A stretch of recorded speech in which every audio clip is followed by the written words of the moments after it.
like 39 or something like that. Housekeeping. Oh, is everybody physically, if not emotionally prepared? Yeah. So. Yeah. Okay, cool. So I added a Shield of Returning to Terel, and I went ahead and equipped it on you. Thank you. It is available for bonus action weapon attacks. So give it a look-see, because I might have, well, see if it's clear like how you can use it, I guess, in the description. I think I also gave you some postcards for Loudwater. Shit, I didn't mean to do that. I can't see a description actually. Oh, hang on. No. There should I mean, be. or is it somewhere else? Not on the actual. Oh, it's probably somewhere else. Hang on. Oh, they have moved stuff, haven't they? Oh, I think I can do something about that though. It's okay. In your Shield of inventory. Return. There we go. Let me see if I can drag that description from your inventory to the actions tab for ease of. No. It did not work. Wait, maybe I have to unlock something for that to happen. I do not know how to see a description. You are now unlocked. Nope, that didn't happen either. Okay. So if you go to your inventory, the little square to the left of the item in your inventory, if you click on that, you should have a description of the item. Which little square? I've got one with the number in, and yeah, that's the one right to the left of the number. There should be a little gray square. Oh, there we go. That was a delete option a minute ago. That's because I had you unlocked. Oh, okay. Yeah. Oh, it's got a painted unicorn over it. Ah, cute. You didn't know you had that feature. You can be unlocked. Right, so while holding the shield, you have a +1 bonus to AC, so I'm assuming that's already applied. That's already applied. Fab. And attack made with the shield, determined by the shield thrower to the bonuses in addition to the shield. The wielder can use their bonus action to make so I get my normal 2 attacks and a bonus attack with this. You can use your bonus action to attack with the shield. Fantastic. And it's basically, now if I got the wording correct, you can throw the shield at any target within a 30-foot radius. And it says it ricochets against any target. So does that mean it'll bounce off multiple ones if there are 3? It'll bounce between multiple targets as long as you continue hitting, as long as you don't miss. So you have to roll an attack roll for each of the targets. Right. So like you throw it at the first person. If you hit with it, it'll bounce off and then move on to the next target. And then you have to roll an attack roll again to see if that hits. As soon as you miss, it returns to you. And your bonus action's over. So if you're like good in the rolling, it can be really cool. And if you miss, you missed. All right, that's fine. At least I don't lose the shield if I miss. Right. I mean, I guess there's but under normal mechanics, it will return to you. Okay. That's not to say it's like not impossible for you to like lose the shield, but like yeah. The general expectation is that it will return. The other thing is, I revised an item. Last week, when you had your visit to Beezus Beezen's apothecary, I felt like the description of the potion of maximum effort was a bit underwhelming. So I have revised the description of that item and want to give you another crack at it. So what it does is the potion gives you the following benefits for 3 rounds. It will give you advantage on attacks, saves, and checks. It will give you double movement.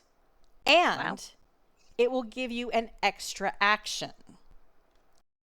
Now, when this potion expires, you will automatically take a level of exhaustion. So this is like a potion of haste on steroids. It doesn't last as long. And the cost of it is 900 gold pieces. I'm trying to see how much gold. So was that something we didn't buy then? Yeah, it was something you did not buy. Because we bought everything else. The previous version, it was just advantage on attack, saves, and checks, and then a 50% chance of exhaustion. This time, now I've added in the double movement and the extra action, which is pretty close to like with haste potions, you get the double movement and you get an extra attack action that can be used for certain things. It's not like a completely free for all action with a haste potion, and then you get armor class with a haste potion. So that's where it's different. So the question is, does somebody want to pawn up 900 gold for this single potion of maximum effort? I don't think I have enough. Do we cast it off to like those future days when you retire in Loudwater? Yeah, I mean, I ain't got enough, so I don't know if it's any good to either of you two. You ain't got enough what? Gold. You've got platinum, haven't you? I've only got 60 plat. It's a 90 How much did we plat. spend last time? Well, Terel spent a chunk of monies because Terel bought the shield and she Terel bought a really collar. wants to buy the armor. She bought a collar of protection for her owlbear. I've got 326 platinum. But like Terel is being a northerner because Terel has like over 1,000. Yes, tight Yorkshire lass. Yeah. Yeah. Yeah. She does technically have 900. Do I? Yeah, because you got 61 plat, and you got 595 gold pieces. I've got a lot of. How do I have that much platinum? So that's like 60 almost plat then? That's almost 1,200 gold. Oh, right, of course. I've got 225 platinum. How do I have that much? Because you never buy anything. All you ever want is arrows. And I've arrows got 326. cost like 5 silver. So you could buy it. Cheap. I can buy it. Yeah. Yeah, it might be good. It might be good in a battle for you. You could get some extra attacks in that fap. Yep. Yeah. So that would be 90 plat or 900 gold or a combination thereof. Okay, we'll do the 90 plat. Okay, I will fetch the item. Remind me again how much that armor was that you tried to entice me with last time that I didn't have enough for. I think it was 2,000 gold. Right, I just to bear that in mind, I might come back for it at some point. That ironwood plate or something. Yeah, I said I was going to give this item to Yelena, and I lied because I'm done nothing. Okay. You know, I'm really excited. This is it's getting to be Thunderbolts weather, which means more Yelena portraits. It's so exciting. She's got the fun short haircut shag and blue eyeliner. I have high expectations. I'm really have you seen the video of like David Harbour driving? I've seen parts of it. limo. I don't think I've seen all of it. It's hilarious. The one where they're shooting. They well, this is actually from the whatever con that's going on this weekend, the cinema con, right. And it's him driving most of the cast members to where they're going in that big ass limo. It's like the handling on this is really shitty. It's so funny, and they're all cracking up in the back. Yes, I'm excited for Thunderbolts. Oh, let me correct this typo I see in the description of the potion. Before I give it to you, I don't want it to. And did I identify the potion? That would help as well, because you know what the potion does. Elixir.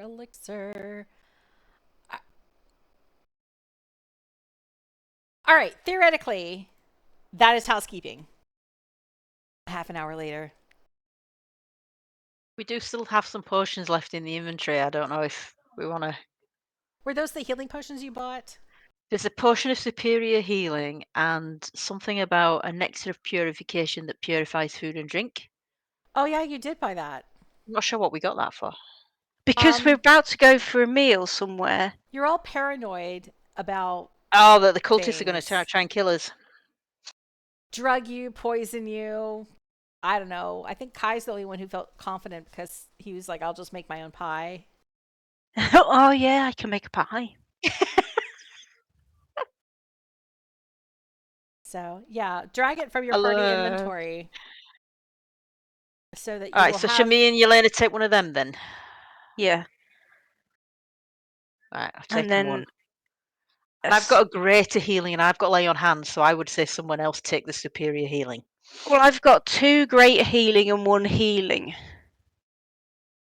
So Yelena, then? I am navigating my way out over to the party sheet here. Okay. Well, it looks like I've got the potion of superior healing.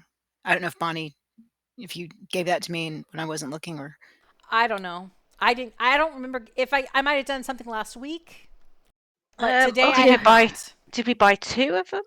Maybe we did. Well, I'll take the other one then, if you want to take that nectar of purification, and then, unless you want It's it. possible you have one Okay. from something else. I don't remember. this is what happens when you play. Yeah, the play All right, once a I've month. taken that. If you took the nectar of If we play again purification, in 2 weeks, we aren't going to know what to do with ourselves. I know. We'll actually know what we're doing. We might actually remember No. something. It's going to be weird. Don't be silly. What was it again? Nectar of Purification. I do not In see case- it. I see What in the party necrotic. sheet? Yeah, I'm not seeing it. I see. Wait a minute. Maybe there's a. The inventory tab. Never mind. Duh.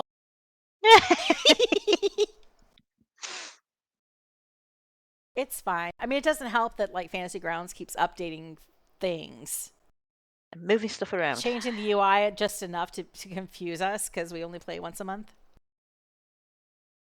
All right. Alrighty. I figured it out. Yeah. Yay! Okay. Well. Summary. What happened last session? You guys explored the town of Loudwater, an ancient outpost founded during the time of the Elven Empire of Erlan.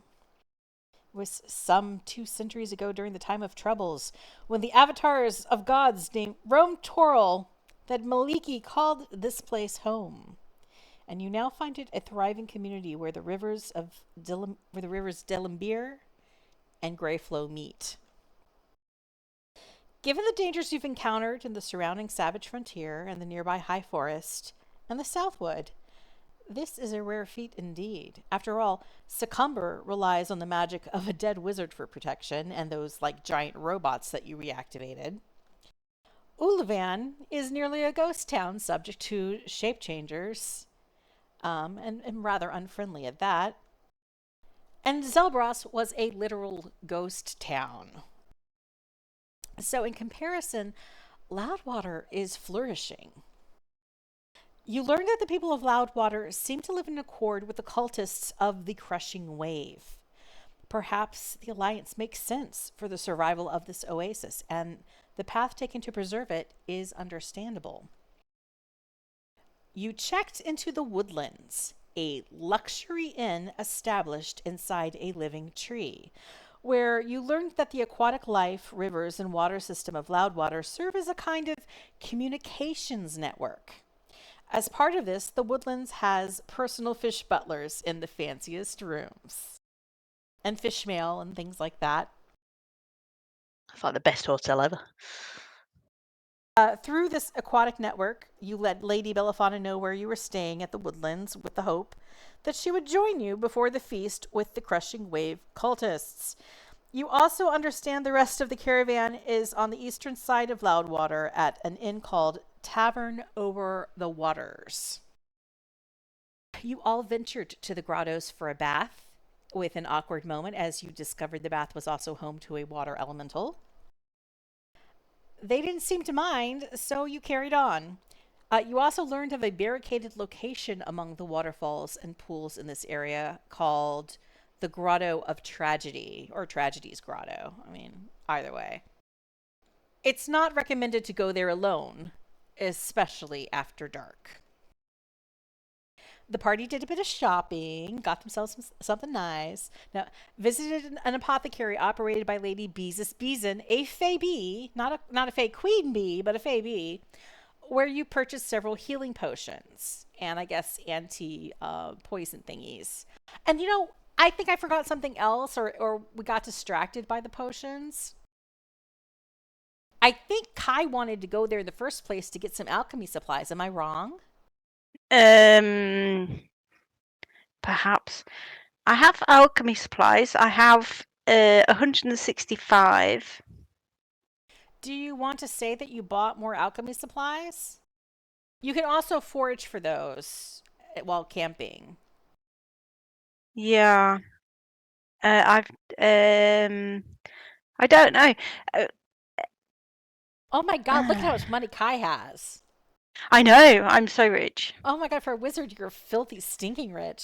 That's a proper Yorkshire lass. Yeah. Never spend it. Almost Yeah. 4,000 gold, I'm telling you. I'm Fucking hell. stitching. I'm going to get stitches, but she's carrying. Yeah. Well, Or Kai you is know, carrying. I'm the backup in case everybody else is skint. I can pay for food. And you don't have to do that now because you can make pie. I can make pie. One pie, yeah, a day. So, well, at the alchemy supplies, 165. Do you think I need more? Well, it depends on recipes. I mean, like, some of them don't use them much, but like in some cases, that would be maybe like 1 or 2 recipes worth of stuff. Maybe I should get some more then, in case Yelena wants some more special arrowheads or something. That'd be cool.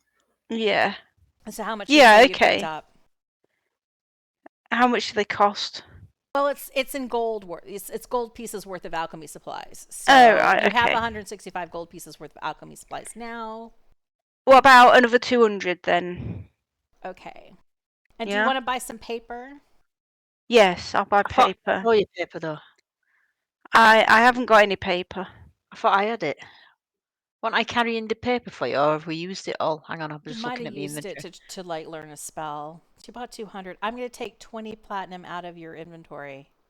Okay. I've got the ever-flowing inkwell. I remember that. You have the inkwell. Do you have any paper, Terel? I can't see any. It's not starting This with a P anyway, so unless it's something paper.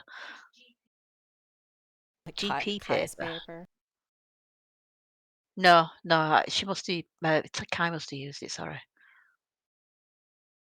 Yeah, I definitely can't see anything that looks like paper in my inventory. So. Yeah, I don't see it either. I mean, this could always be a situation where, like, you said that you're carrying something and I forgot to put it in your inventory. No, I'm sure I had it at But some I don't point. know. But I think you're right. I think Kai might have used it. I'm also kind of campaigning to make Kai spend some money. Yeah. Yeah. I'll. Shall I take 200? How much does paper weigh? I'm not really tracking the weight of paper, just the value. Oh right. Okay. Shall I buy 200 paper then? How much Okay. does it cost? That's 200. Okay. That's fine. I'll have 200 paper then. That's enough to transcribe a 4th level spell. Cool. All right, I've adjusted your treasure accordingly. Thank you. Oh, we were still summarizing. Oh, that was about Lady Beezus's place, the apothecary. You also visited Armag's Armoire of Arms and Armor, where Terel found a suit of armored armor that she really liked but was too rich for her blood. She settled on buying a shield of returning for herself instead, as well as a collar of protection that would increase Sprinkle's defenses. Yeah. And Sprinkle's armor class has also been increased. Fab, thanks. While Terel was shopping, Kai and Yelena passed the time listening to gossip. Yelena heard a bit of news about settlements to the east that the caravan might pass on its way to Parnast. There is a town called Lork that was troubled by giants in the past. And the Loudwater locals worry that the same thing has happened to the dwarven town called Orlbar, the town that is, I find, the most difficult to say in all of the Forgotten Realms. Because North Carolina, we normally put R sounds into words, but when words already have like 5 R sounds, it's a struggle. I don't know. Orlbar. God, it's hard. Okay, it's in the Grey Cloak Mountains. That was the part I was supposed to get to. Grey Cloak Mountains, important area coming up. Whole range of mountains, kind of breaking up the path from where you are now to where Parnast is. No one has heard from Orlbar in a month.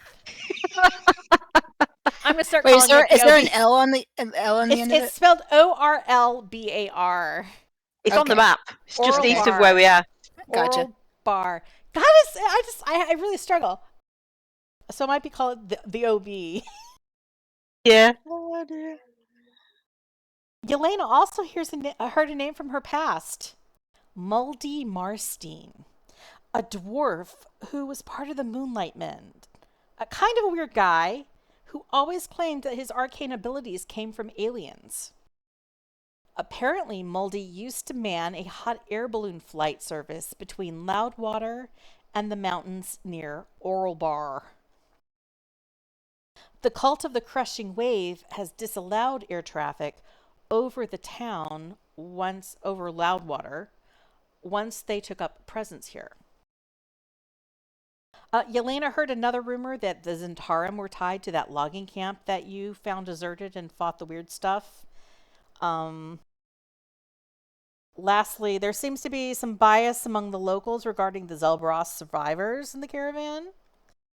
You heard the locals talking disparagingly about people from Zelbros, musing about a group of bandits that were believed to operate out of that town. They were led by someone called the Lady of Shadows, and to establish themselves in Loudwater, the cult of the Crushing Wave is said to have strung up the Lady of Shadows and her followers. I think that's the highlights. Do you guys, is there anything that you might have taken notes on that I did not mention that you think is worthy? No, I think that was everything that I had as well. Oh, you ditched Lord Jomont. That was something. That's right. I remember that. Did we tell him we were going in that tavern and then we found and then we saw the tree? You checked out a tiki bar, a really tacky inn, and you're like, nope, this isn't our vibe. And then you left, and then you were like, hey, meet us up there, Lord Jomont, and then you went somewhere else. Oops. Yeah, I know we accidentally gave him the slip. I don't think we meant to do that, but I think I some of you. I don't think we're sad. I don't think we're sad about it. Yeah, you weren't sad. Nah. I think it's ostensibly he was like going off to like hire some more mercenaries because a whole bunch of them got killed at that logging camp. His soldiers. Poor dude. Okay. It is the evening of the 22nd of Marpanoth. You have reported with a reluctant Lady Belliphauna in tow to the ziggurat that holds central prominence in Loudwater. This place is called the High Lord's Hall for the invitation to dine with the leaders of the cult of the Crushing Wave. And that is where we will resume your adventure now, half an hour into the session. And now it's time for the computer to crash. You look around. You have been led to a flooded crypt in the subterranean levels below, in the deepest levels of the ziggurat. Like a forlorn, shadowy chamber that has been repurposed, upcycled, for use other than securing the dead. I am going to share a little picture for vibes. Ooh. So Leaky, the merfolk who first approached you when you entered Loudwater and issued the invitation, she's popped up out of these waters and has greeted you. And she inquires, for traveling underwater tonight, would you prefer Gills or Bubble? I would personally like Gills. Yeah. Yeah, Gills sound good. Is there what is the difference between them? What are the pros and cons? Well, Gills are Oh no. What are gills? Oh no. Oh no. That's a sign that the CPU is hot. Oh dear. Have you got a fan? Aim a fan at it. Maybe I need to get I might do that. Like I might plug in, I have an external little fan Get for some of that emergencies. the duster. I might hook it and like aim it at the computer. Yeah. But you can hear me now, so Yes. Yes. Leaky prefers gills. They're my personal favorite. Having gills myself, I might have a bias. I find them advantageous because you can participate in activities as any of the waterfolk would. Well, that seems to be the best. It Why- is the more gracious and Can I do an stylish insight solution. check in terms of why they're not given a good pros and cons against this? Because I feel like there's some. She hasn't gotten to the Gotcha. bubble part yet. Okay. Bubbles. Okay. Gotcha. Oh, bubbles are very servicer, aren't they? And you still have air that has to be maintained. I mean, it certainly can be done, and you will find, not that you'll need it if you're wearing gills, that throughout the caverns there is a particular moss that also will provide air sustenance periodically. In dire straits, in certain areas, of course, the other certain areas for the most devout cultist do not require any such sustenance. I'm keeping an eye on Lady Belliphauna. Does she look to be panicking at this point? Well, she's muttering under her breath, like, well, personally, I would rather have a bubble. I'm a bubble kind of person. Yeah. But if everybody's doing gills, okay, maybe this is a learning experience. And she takes like a deep breath. I am learning. I am expanding my mind. I'm not going to be closed-minded. Okay. I'm just going to reach out and just sort of like give a shoulder a quick So you wanted squeeze to and an do encouraging smile. an insight check of like Leaky. You want to do an insight check of Lady Belliphauna. Yeah, it's a general insight check. Everybody. Okay. Insight check the world. Nope. I saw that dice. That dice rolled really slowly from It's- a 15 to a 7. Oh, come on. All right. Yeah. Everything's fine to me. You're like, actually having gills seems reasonable. That's the natural way of things. I mean, fish have gills. Yeah, it Why seems would like you the pick most. anything else? Her statement is valid. How long do the gills last? Is there a time limit on them? Excellent question. Oh, well, they'll certainly last for the evening. When you wake up tomorrow, they should be gone. Now, if we get the gills and they last, say, 24 hours, and we leave the water area, are we still going to be able to breathe normally with gills? Yes. Or are we going to have to stay underwater? Well, I can breathe normally. My head is out of water. Okay. And you see, like, she has little gills on the side of her neck. No. They're more the amphibious type. For creatures that are both land and water oriented. Okay. Not the same restrictions that I have necessarily. Did anyone else want to roll an insight check? Anybody else want to see if they did better than me? Yeah, go on, I will. No, not me. I seem to have Somebody rolled did well. twice by mistake, but Yeah, both of them were but both of okay. them are very good. And I'm not going to since you rolled the natural 22nd, I'm not counting it for drinking. Sure.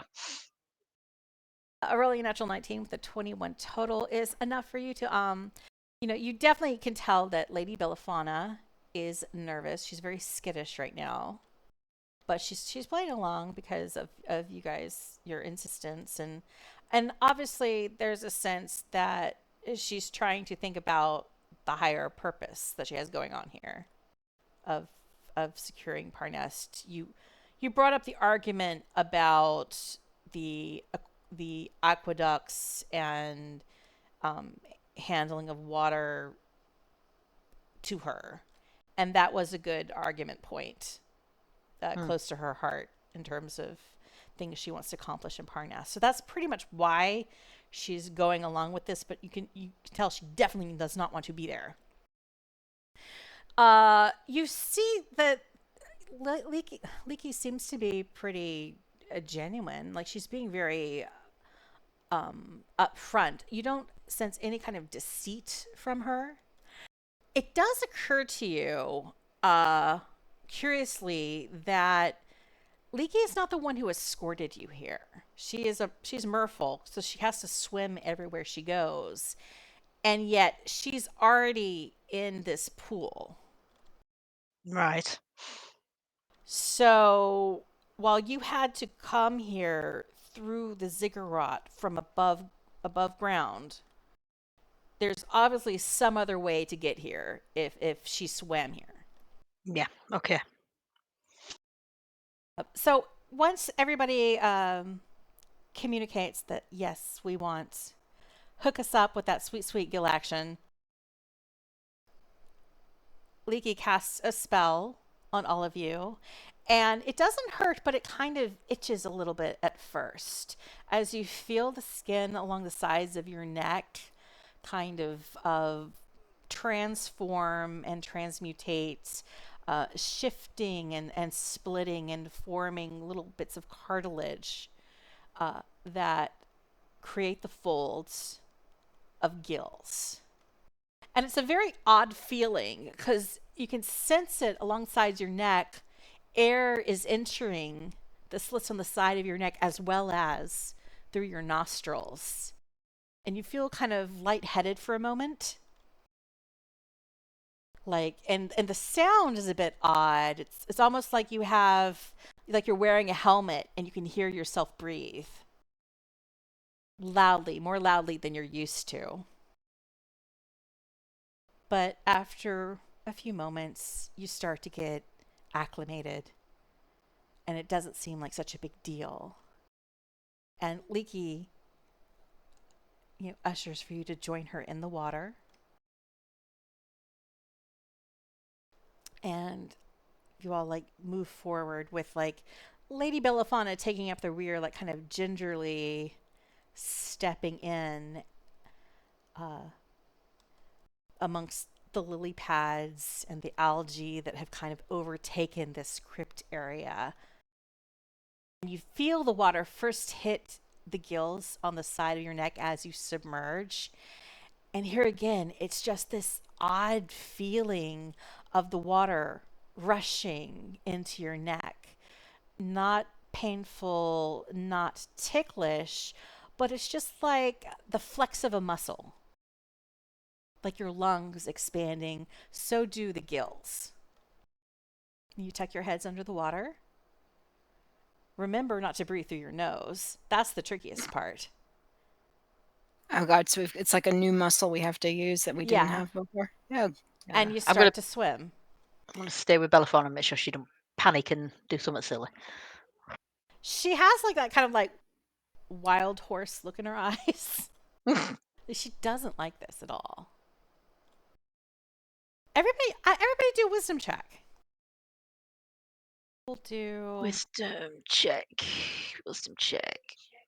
So that's the one on the left, not the saves, yeah? Yeah, I think so. Yeah. So that... Oh, shit, I did charisma, sorry. Crap, I've got +3 to charisma. Oh, wasn't terrible. Unlike that. Oh, wait, I forgot. Did you bring Sprinkles along? No, didn't we leave her behind? You left her behind? Who's babysitting Yeah, I think Sprinkles? So. The fish? Oh, God, I can't remember what we discussed. I don't either. I'm rolling for Lady Belliphauna. I'm sure we decided that it wasn't a good idea to bring her underwater. Oh, Lady no. Belliphauna rolled a natural 1. Oh, no. So, Kai, you breathe in through your nose and you spurt a little bit, get choked for a second, and you shake it off and you try to act cool. Hope nobody noticed that. But Lady Belliphauna does the same thing and she panics. And you see her start to kind of flail under the water a little bit. Everybody do a perception check, but also how do you react to her flailing? She starts to move she's going to climb back out. We can't talk underwater, can we? You start to speak and you realize that, yeah, you can actually talk out of water. It under the water. It's it's slightly warped. There's a little bit of that kind of bubbly, fluid, muffly effect to the tone of your voice, but the gills seem to somehow amend your larynx in such a way that it helps you talk underwater. Okay, well, I got a terrible perception, so Yeah. Kai, you notice that Likey is watching this, and she doesn't seem really bothered by whatever Lady Belliphauna is going through. She's just kind of curious, but she doesn't seem remotely worried. Okay, so it's like a momentarily thing that will pass, maybe. As far as you can tell, like she does not think that this is a problem. Like she's not it will be if concerned. Belliphauna gets out and leaves. She's not concerned about Belliphauna like drowning. Okay. Okay, then let me, since I've stayed with her anyway, I just get in front of her and grab her shoulders and just say, "Look, calm, keep calm. We're fine. It's weird, but we're all fine." What if they get us down here in the water and they take the gills away? What if it's all a trap? Then we will. Yeah. What do we do? I mean, yeah, that's my concern also. Well, that we will. I mean, it seems a very elaborate way of trying to kill us Yeah. when they've gone to such effort to be accommodating for us since we arrived. Roll persuasion check with advantage. Ooh.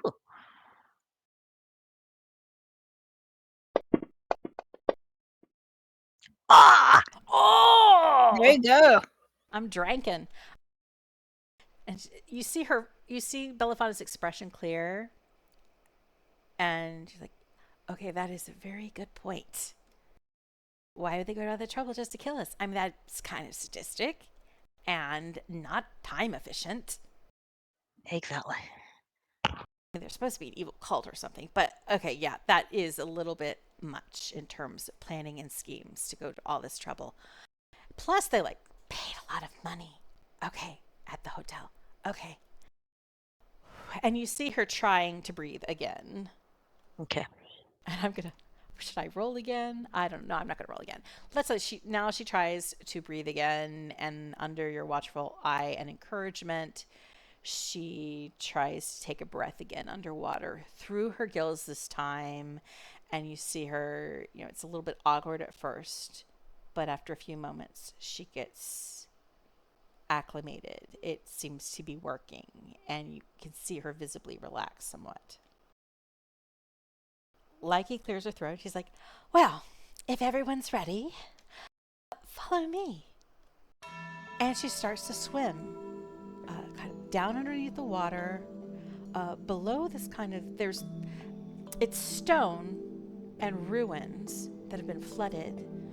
But there seems to be a crack where the stone has been broken away and a hole about 10 feet in diameter that leads deeper. All underwater, and she ushers you to follow her. And after you pass this opening, you swim into, continuing to follow her, you get to an area of a large kind of cavern that seems to be almost like a garden of seagrass and algae that thrives in the fresh water. And you see schools of fish flitting here and there all around.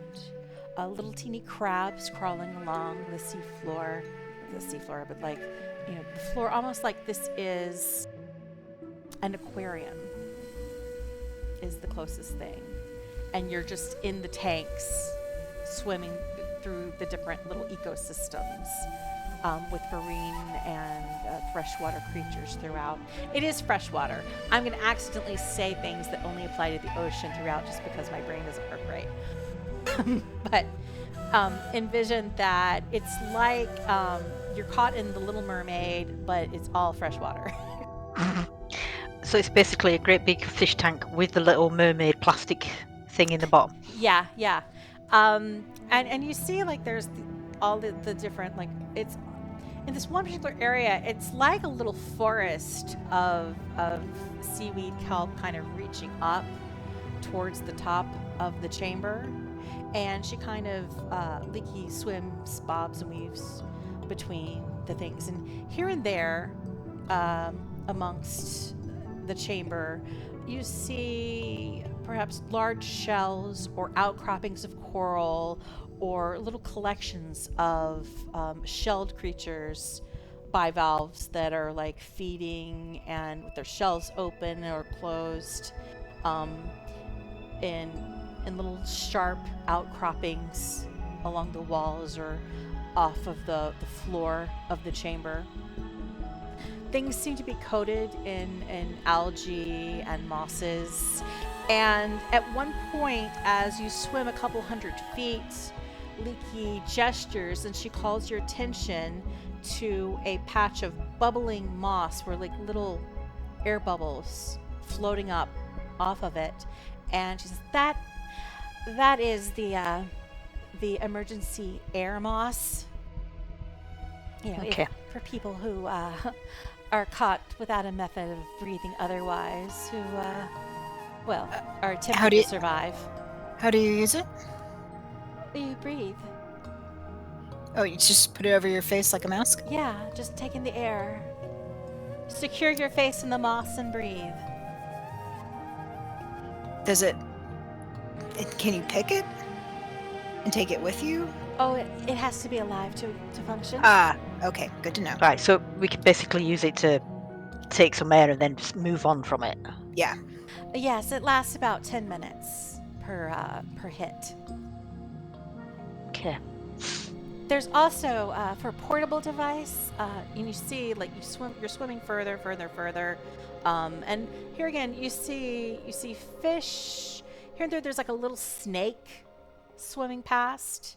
Some little swarm of turtles, like tiny little turtles, floating by. And she pulls like a little, like a stick of like reedy grass out of the kind of like cavern floor. And she flips it a little bit in her fingers and shows you that it's hollow. And she says, "These work too. They hold air in them." And You cut out again. You cut, yeah. how far did I get? You can. I'm Yeah. going to assume pick them. You were going to say. You can pick them, and she like shows you that they're hollow and there seems to be like air trapped within. These will last you for a few minutes as well. Okay. Some That's of good to know. the neophyte members of the cult, this is what they use. They're required to use before they fully pledge to join our ranks. Okay. Full members of the cult, of course, are all water breathers. And then she continues on swimming with that comment. She leads you through several different passages. As you get deeper, there are more signs of things arcane and not just natural. Things, when I say arcane, things primordial and elemental, such as little ornamental statues of fish. There are these, not necessarily statues, but different little sections where there are whirlpools forming static yet moving features, and carved into the coral there, and what stones remain from the subterranean crypts that have been flooded, there are different arcane symbols. You recognize the sign of the Crushiing Wave, and it's further developed into being, okay, there is some presence of cult activity and cult worship here in these chambers. So you weave in and out these kind of like sharp outcroppings of coral, and you enter a very large chamber, one that is eerily empty. It has columns made of coral rising high above. There is a stone floor that is covered in a sheen of algae. But again, you see symbols of the water cult etched into the stone. As you continue to the opposite end of this long chamber that's almost like a giant hall, there is an altar at the opposite end where two passageways split off to the left and right. Leaky leads you to the right, and as you go in that direction, you pass by the large altar. Is there anyone by it? Everybody make perception checks. And I'm going to drink that moonshine that I never drank from your natural 20 earlier.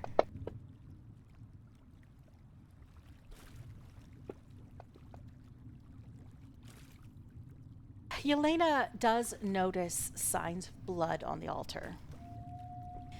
What she I wouldn't be doesn't able to tell what see- kind of. I'm not good enough to tell if it's human blood. I'm assuming.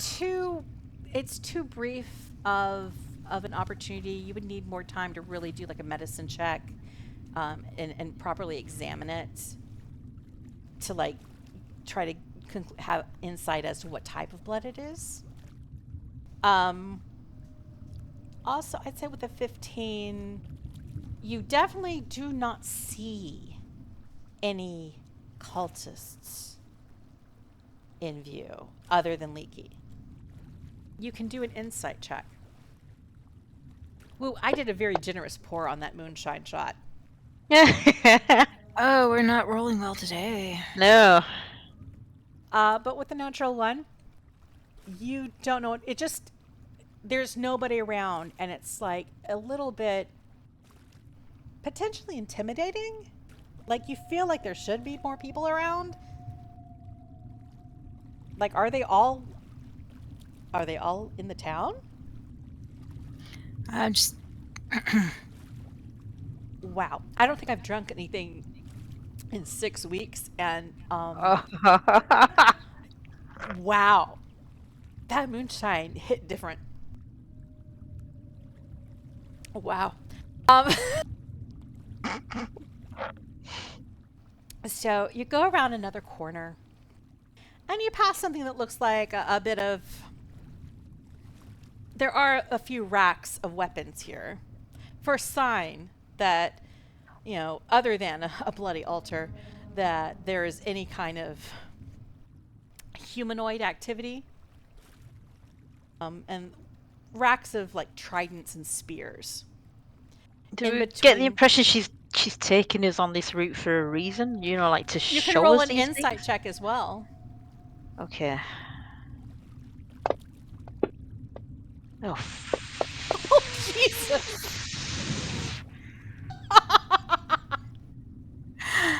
Oh, thank goodness for Kai. Yeah. Kai's got the street Yeah. smarts apparently. Coming in with rescue. And the other two of you are just like, it's like, you know, I want to be where you are.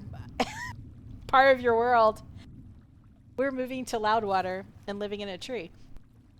But Kai, not being as naturically inclined, Kai starts to think strategically, and he's like, you know, if I was a cultist in a water cult, and I had some people over for dinner, I wouldn't want them to know, you know, all of my business. I wouldn't want them to know the number of soldiers I had. I wouldn't want them to see any like weapons or any sign of my activities. So I probably would like clear out sections, or like at least lead them through a deliberately curated path. yeah. So this is like rather than them putting a bag over our heads to take us to where we're having dinner. It's the social like high manners version of we're not letting you into the cool stuff. any more than we have to. You don't get to see any of our secrets. Right. But you round the corner, and there is a large statue of an open mouth fish. And Likey swims into the fish's mouth and gestures for you to follow behind her. And you do, but you have to like swim single file into the fish mouth. And as you do, it kind of goes into almost a tunnel. Like it's something that's been deliberately hewn into stone and that wasn't part of the original crypt. Now you've kind of entered a section that seems to be fully built out of like underwater, what do they call it? I think my brain's gone blank, but it would be the subaquifer kind of location and not a pre-existing structure.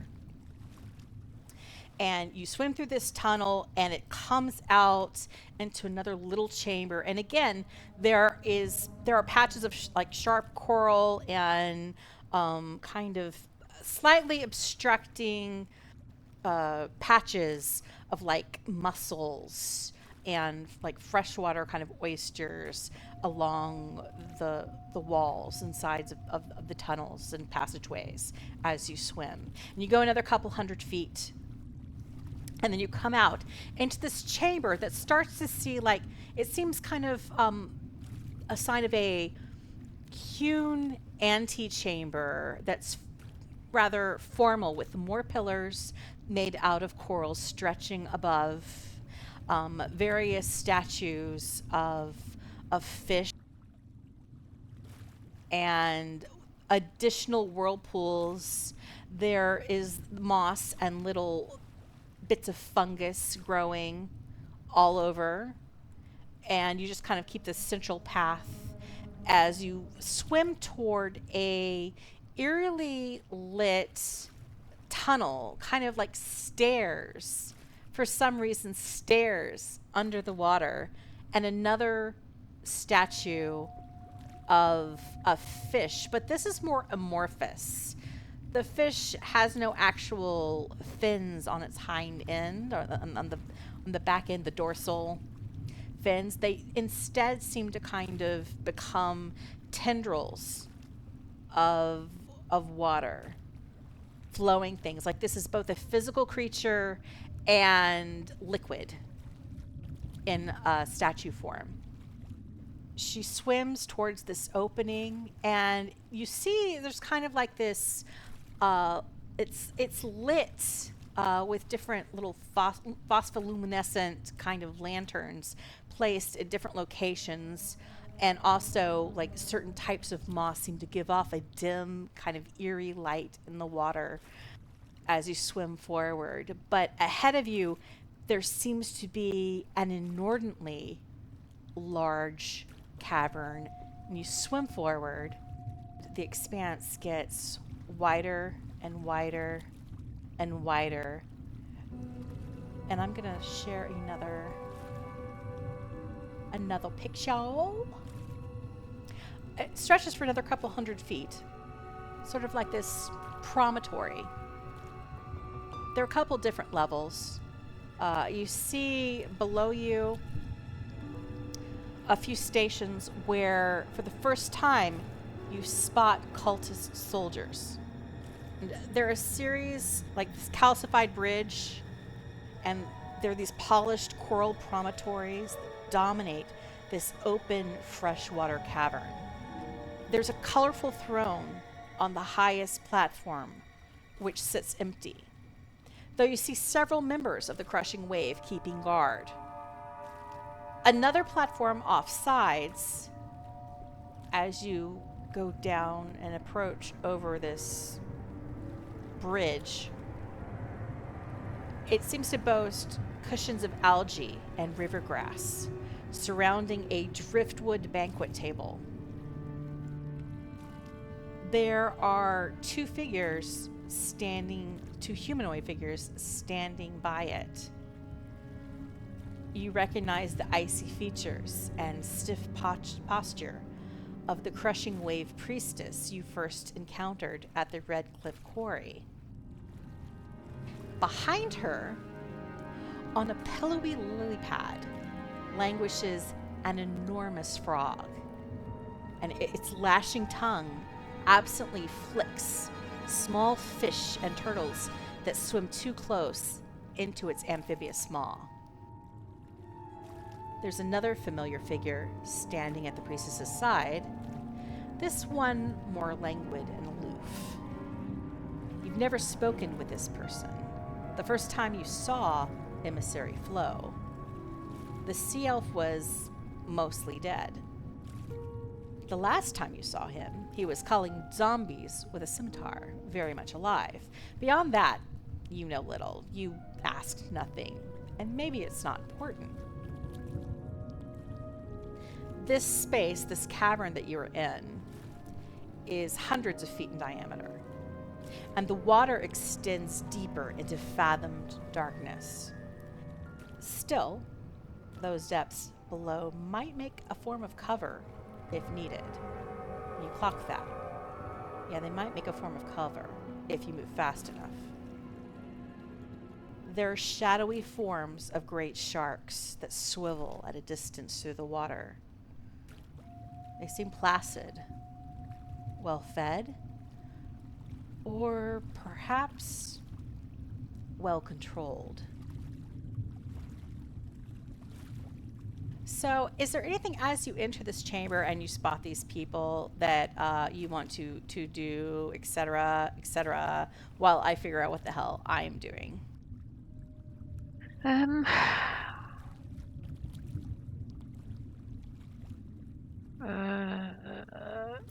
just curious, do my flying boots work underwater? You try to kick off your flying boots, and they do not seem to work. Okay, good enough. You see the little feathers on your boots will just flap, flap, flap, flap, flap, flap, flap. Mm-hmm. But it's like they sputter out like an engine underwater. Yeah. Tires in mud that's too deep. Do I see? What is above us? We're in a cave, right? Yeah, you're in a cavern. Cavern. And you look above, and it's just like more water, more water, more water. You do seem to be closer to the top of this cavern, to the ceiling of this cavern, than you are to the base, because down outside of these platforms, which just seem to be a buildup of shell and like calcinate growth of deposits of coral, just layer upon layer upon layer to just build this kind of platform in the middle of a water-filled space. And the depths below seem far, far deeper and darker than above you. And above, you can actually see the coral and the plant life that line the cavern ceiling, maybe 200 feet above you. But down below, for the lack of light, and maybe distance, even with your long, long range of distance, you cannot immediately perceive anything other than faint, shadowy forms of sharks swimming through the water. Well, that's not worrying at all. There's other sea life, of course. Little teeny tiny fish. Maybe some plankton that's barely perceptible. Flotsam and bits. Little schools of turtles. They're all floating about. I think the giant frog, really giant. I'm also freaking out because the frog. Well, never mind. I'm doing stuff Okay. with the frog while we talk. They invited us though, didn't they? So we They did don't invite actually you. know. Yeah, we don't know. We haven't asked for this. We don't know what they want from us. Oh, just stand by and be alert, I guess. Yeah. I love the image of us just sort of standing around in awkward Just silence. sit there awkwardly. Awkwardly. So, as you awkwardly stand and stare around, and you like wait to go up the last platform, and Lady Belliphauna, obviously, she's kind of hanging back, and she's not going to do it. So as you stare at them, High Priestess Fava extends her arms above her head, a little bit too dramatically, not unlike the motion she made just before she rained a flood down into the mines below Red Cliff. There is an intensity to her gaze as you approach. But at the last moment, her cold features dissolve into a slight smile. It's just, welcome. I am heartened you accepted my invitation. Flo here didn't think you would. Flo kind of just shrugs and he kind of nods in the direction of Lady Belliphauna. Was he the guy who had the chariot with the alligators? No, that's someone Oh, else. This is right. this is the guy who was dead. I remember him being dead. I just wondered if he was also the guy in the mine Not with the same. the chariot. Not the same dude Right. with the alligator chariot. Yeah, you haven't seen him Okay. in this location. But Flo, who you have not talked to before, he's just like, I did not think they would get the lady to come. The Rivertouched. I thought she'd stay But- away. But Belliphauna spoke to him, presumably, because she was the one who brought him back to life, yeah? She was part of it. Right. And Lady Belliphauna speaks up at his comment. She's like, well, you didn't exactly act super friendly the last time I saw you. I mean, like, when we parted ways, you were kind of hostile. He shrugs, kind of lackadaisical about it. You know, it was more your company than yourself, Rivertouched. Lady Belliphauna makes a face. She doesn't like hearing that word again. The priestess speaks up again. Do you move closer to the table? She's kind I of. guess we should. The priestess Yeah. kind of like Instead of shouting. welcomed you. Yeah. And Leaky So- is like, if there's anything else you need of me, priestess, I will depart. And she's like, you're excused. And Likey swims off. I take it up the stairs then?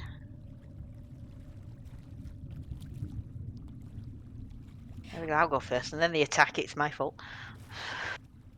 I lost my train of thought. It's terrible.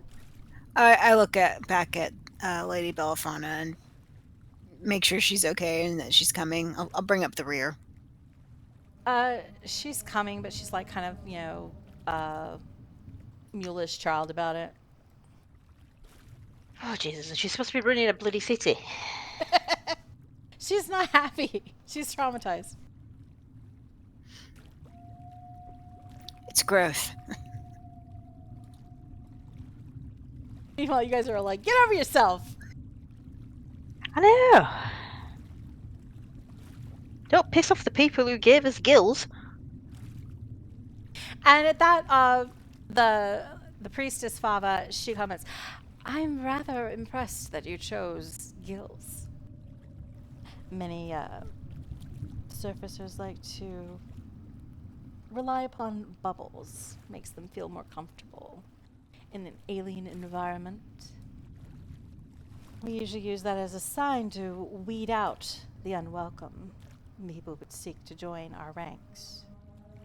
I just pat Lady Belliphauna in the back, sort of comfortingly, but also meaningfully, in terms of hear what she said. Well, like Lady Bell's like, well, I'm not joining their ranks, so go me. Terel stood there thinking, well, it did seem more appropriate if we did have to fight to not have to worry about an air bubble, but Yeah, that too. I'm not going to say that out loud. Oh, you're not gonna say that out loud. I was getting ready to like have a comment. No. Just going to think it really hard to myself. Well, you're probably wondering why I maybe invited you. I do feel we have quite a few things to talk about.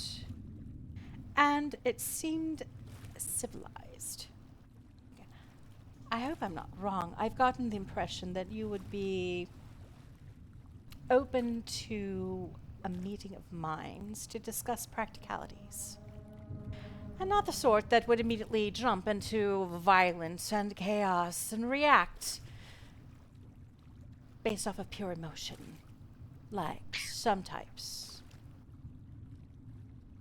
She'd be spying on us. She knows that we talk a lot. Do you say anything about that aloud? Otherwise, What would we say to I'll have you do an insight check. I can't think of what to say to it. Really. Unless you can. I'm guessing by the silence none of us can think. Everyone's thinking very hard. I'm like Yeah. trying to find because I know that I had more people on this map at some point and like they're no longer here and I'm like, where are those people that are supposed to be on this map? So you're talking now as you kind of are like deliberating, like I don't know what to think about this thing, and you're trying to decide whether or not you're going to do an insight check or say something. I'm going to add a few merfolk who appear, and they are basically the wait staff. I mean, I'm going to look back at the others. It does sound like she's wanting something from us, doesn't it? I guess. Yeah. I mean, But hopefully we get something in return. yeah, but it's like, is it going to impact? I mean, obviously we're currently working for Belliphauna to get her to Parnast, so it's not like we can just leave her. Well, we did at Zelbros, but that was in order to get past it. I guess we could say something like, we try not to just like jump in and see all sides. We do try and see all sides of things, but if you are getting at something that you would like us to do, I should point out that we are currently engaged in getting Lady Belliphauna to Parnast. I don't think that's particularly contrary to my intentions. Any business I have would involve Lady Belliphauna. So, you would be involved by association. That is why I invited you. And I had the impression that it would be unlikely that Lady Belliphauna would grace us with her company without reinforcements. So we weren't invited. She was invited, but they invited us just to get her here. You could put it that way. I don't mean to be insulting. We have had encounters in the past, and while I admit our first encounter was perhaps not flattering, where I am concerned. It was wet.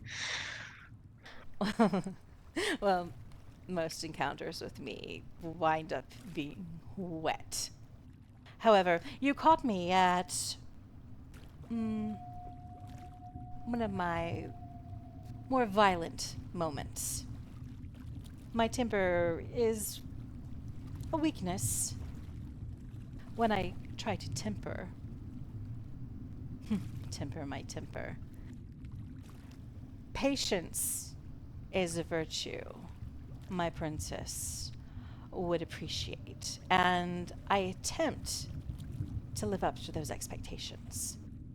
In the matter of the Red Cliff Quarry and the Black Earth's actions in Secomber, their kidnapping of my dear emissary, I perhaps lost my temper and acted rashly. But you survived, and that made you interesting. Similarly, to find you active in Zelbros was a curious pattern, our interests aligning, and I sensed you did not exactly appreciate our belated appearance. But I'm also practical. As soon as I had an inkling that your motivations paralleled with my motivations. Why should I put my people in peril unless absolutely needed? So I watched. And you did well. And that is also interesting. So, now that you've arrived in the city we share with the denizens of Loudwater, I thought it was a good occasion to be hospitable and perhaps speak of our common goals. And perhaps find ways that we might mutually benefit accomplishing them. Now, if you are not interested in that, we can simply have a dinner with no conversation. You can be going on your way and, well, we'll speak no more of it. And part as tolerating acquaintances. But if you'd like to speak more, I will be as forthcoming and open as my temper allows. So what is it to be? A quiet dinner or a conversation? I like conversation. Can I kick it off? Certainly. question? Take a seat, though, by all means first, and we don't need to stand around indefinitely. Perfect. And she sits at one end of the table, one of the head seats, and the emissary Flo does not sit right next to her. Instead, he goes kind of to the opposite end, but not to the opposite head chair. He sits just off sides to that and motions for Belliphauna to sit at the opposite end in a seat of honor. And you are all left to sit wherever the hell you want. They're they're merfolk waiting around to pull back your chairs. So that's the table, that big round thing. Yeah, we're pretending it's table. It's Okay. just pretend it is a kind of driftwood table, perhaps covered with bits of underwater flotsam and stuff, little objets. But you have these shell little was it planters or bowls and things setting the table, and little fishbone forks. All the little aerial things. Okay. Do we want to sit together or do we want to spread out just in case? I'm leaning towards spread out a little bit. Okay, then I'll stay on this side.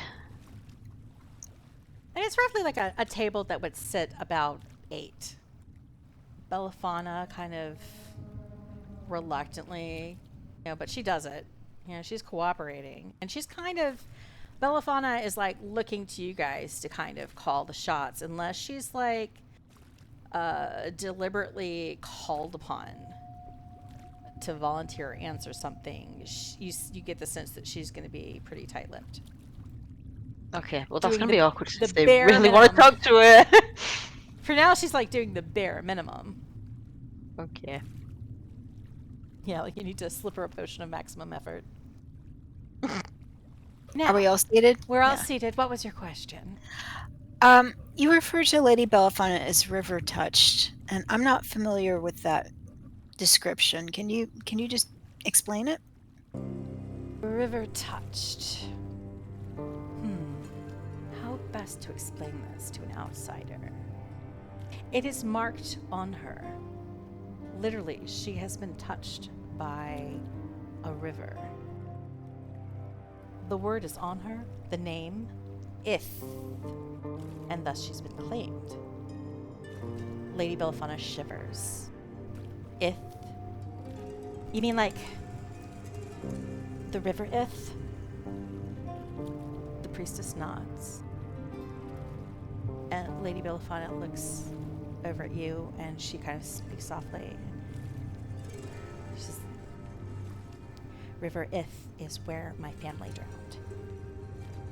Okay, and remind us, was she there and she survived, or? She did not drown.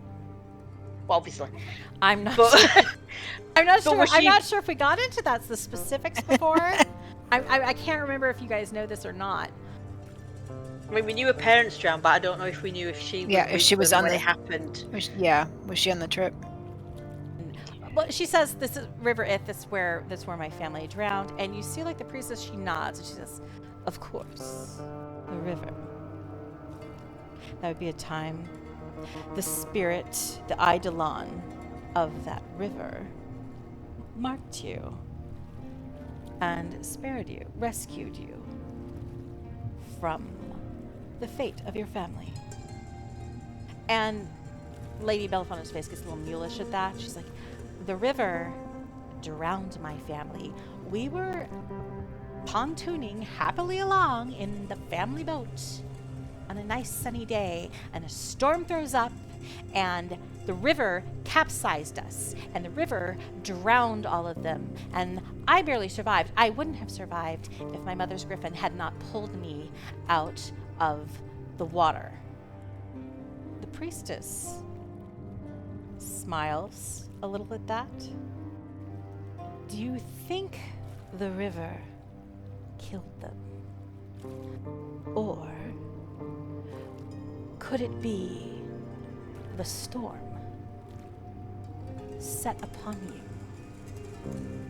cast you into the water, and the river simply was? That's deep. The river chose you to survive, and that is a mercy. And you might question why the people that you hold dear were not spared in a similar way. And that is not a question I can answer.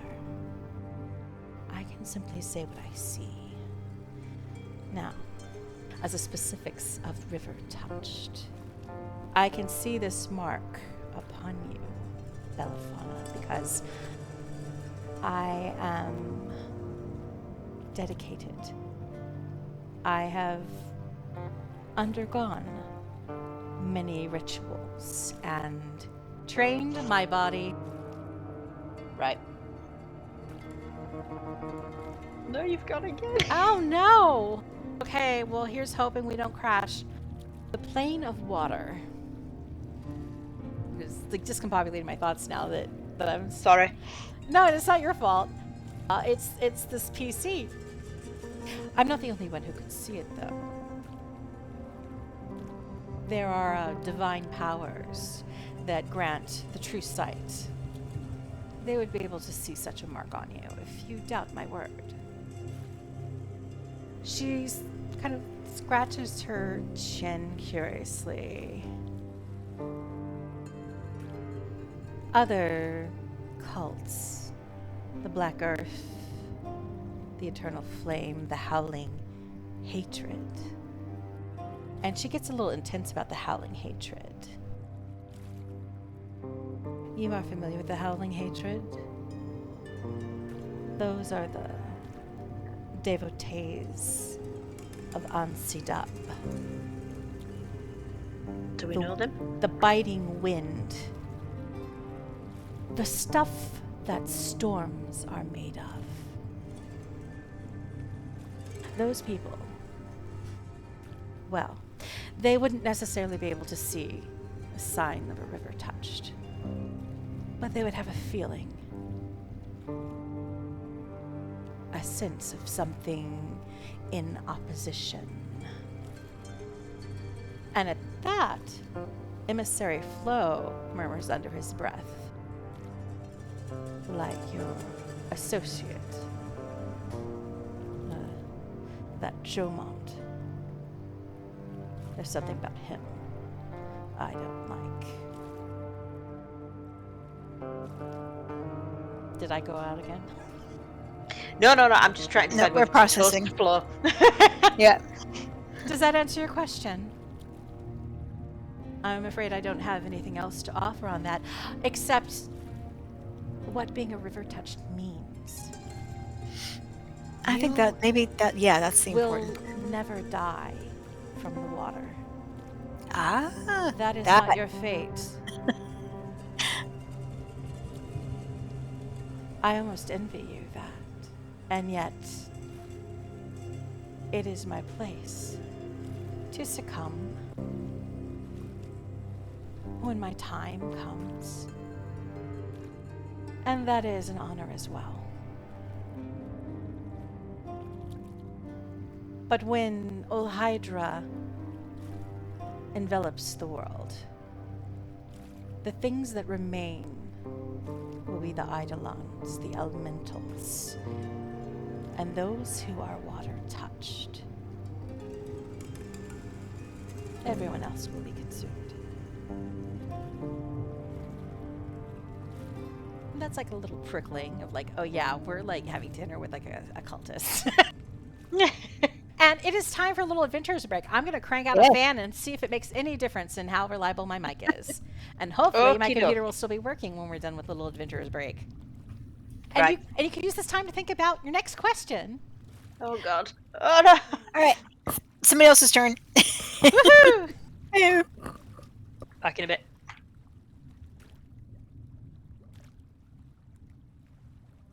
Hello, I have returned. Hello. Can you hear fan noise? No. Cool, then I'll leave it where it is.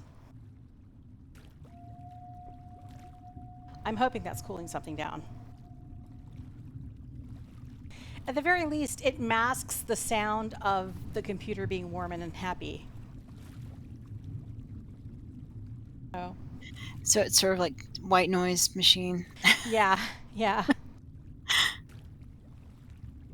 The side of the computer case, the tower, that the fan is blowing on is much cooler now. I don't know if that's actually reaching the CPU that is the issue inside the tower case, but blowing it into like the mesh at the top of the case. But then I thought better of it because I'm like, I don't know if that could blow something loose, or I don't know. Maybe that's ill-advised, or I might, blow some dust or pollen or something into the case and just make things worse. So I'm leaning in. We're trying to lean in. Has everyone returned? Yes. I'm here. We have additional emotionally, physically, if not emotionally, preparedness. Can you hear me? Yes. No. Yep. Oh. Alright, it's just Rach who can't hear me.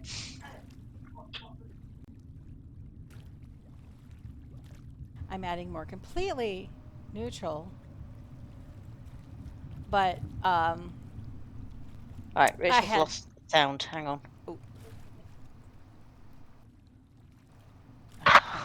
Hang on, she's lost someone's going on with her headset. You continue. She's lost her mind. Well, that one is not news. Okay. Hello? Hello. There we go. Hello. That Weird. sounds like you. Yeah.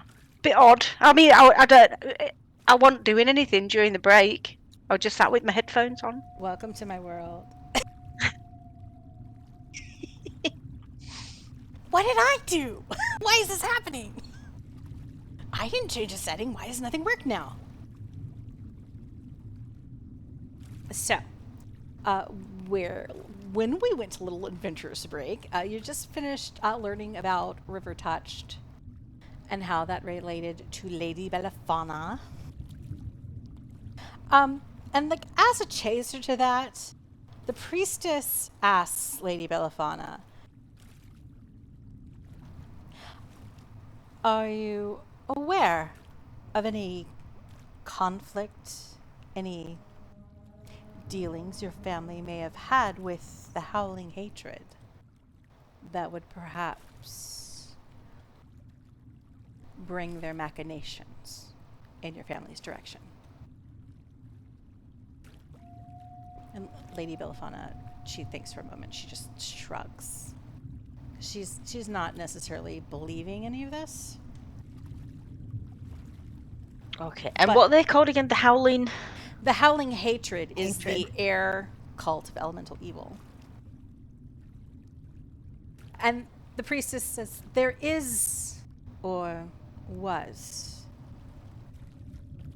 during the uprisings a few years ago of the elemental cults. The Howling Hatred did have a bit of a secret organization within the ranks of nobility in Waterdeep. Now, that would have been several years after your tragedy. But I cannot say for how long they were operational. And maybe you were not aware of it, but perhaps your family encountered these circles. And in my estimation, they are greedy, mercurial. They like to take things. And you lost something. So I would not put it past a Howling Hatred plot.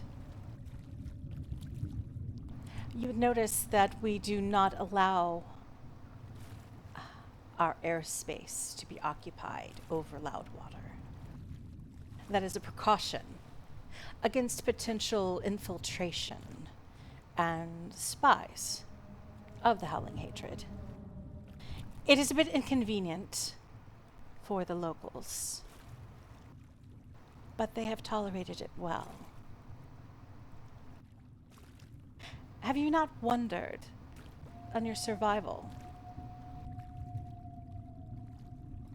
After all, you did survive the quarry. All of you survived the quarry. Curiously, that would be the first qualification for promotion For within what? our ranks. Oh. One must drown or not drown. But that's not the business at hand. Just anecdotal. You are headed east to Parnast. Is that correct? Yes. The mountains, the Grey Cloaks, they are a bit of a boundary for my domain. The rivers, they trickle to streams and then not beyond the ranges. We have a little dominion there, little activity. But I've seen in what I do have surveillance of movements east from Secomber. You handily interrupted their plots Right. Okay, good. to take control over Secomber. Unfortunately, the most powerful lieutenants of the Black Earth and the representative of the eternal flame that was in Secomber escaped. They've gone somewhere, relocated to the encampments in the mountains. I'm aware they're in the Grey Cloaks, but because these are mountains, we do not have the precise location.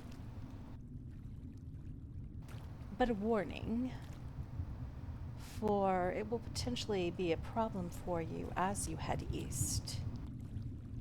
And Parnast, well, Flo heard Lady Bellipfauna's inquiries while he was being tortured.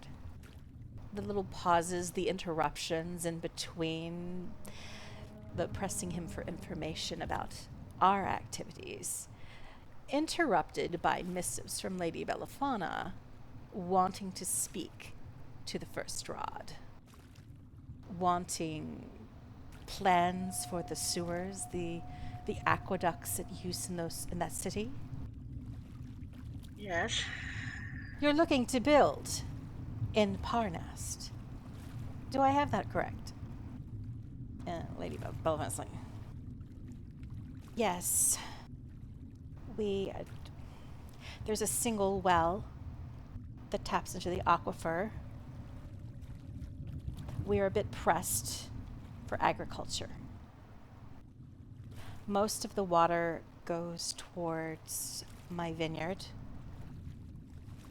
And the locals have held out. I've convinced them to hold out because the money that we get from good grapes, it could buy a lot. But I think they've lost their patience. So, yes, I hope to build aquifers, a project to expand access to water once we reach Parnast. But what does that have to do with you? The High Priestess smiles. And you've been talking, and before I continue with what she says, while you've been talking, the merfolk waiters, maitre d's, whatever, the servants, they've swum in with like plates and napkins and things and kind of started to brandish dishes in front of you. And you've had like this, you've been presented with like the beverages, like they'll approach and they'll like say, offer you wine. And as they pour the wine assumes the form of like a spheroid bubble of beverage. And then they just float it towards your face. I forgot we were underwater. And you That see, sounds kind of fun, though. and you see like Flo and the priestess taking part in this, and how they consume this wine is not through their mouths, but through their gills. Weird. You see them, and she'll be talking, and then she'll pause, and then the bubble, comes up to her gills, and there's just like this like pucker of the gills, and you see like a bubble pop off of the wine and disappear into her throat. Okay. Yeah, it's kind of weird. There's also like a appetizer that comes of caviar. There aren't like little bellinis that go with it, but instead it's like this kind of biscuit that's been made out of algae and some kind of meal. It's, you dab at it with your tongue if you're feeling brave, and it kind of just tastes like a slightly soft cracker, and it's savory. It has that slight little kind of green flavor of like grass or algae taste, like matcha, kind of. But otherwise, it seems quite edible.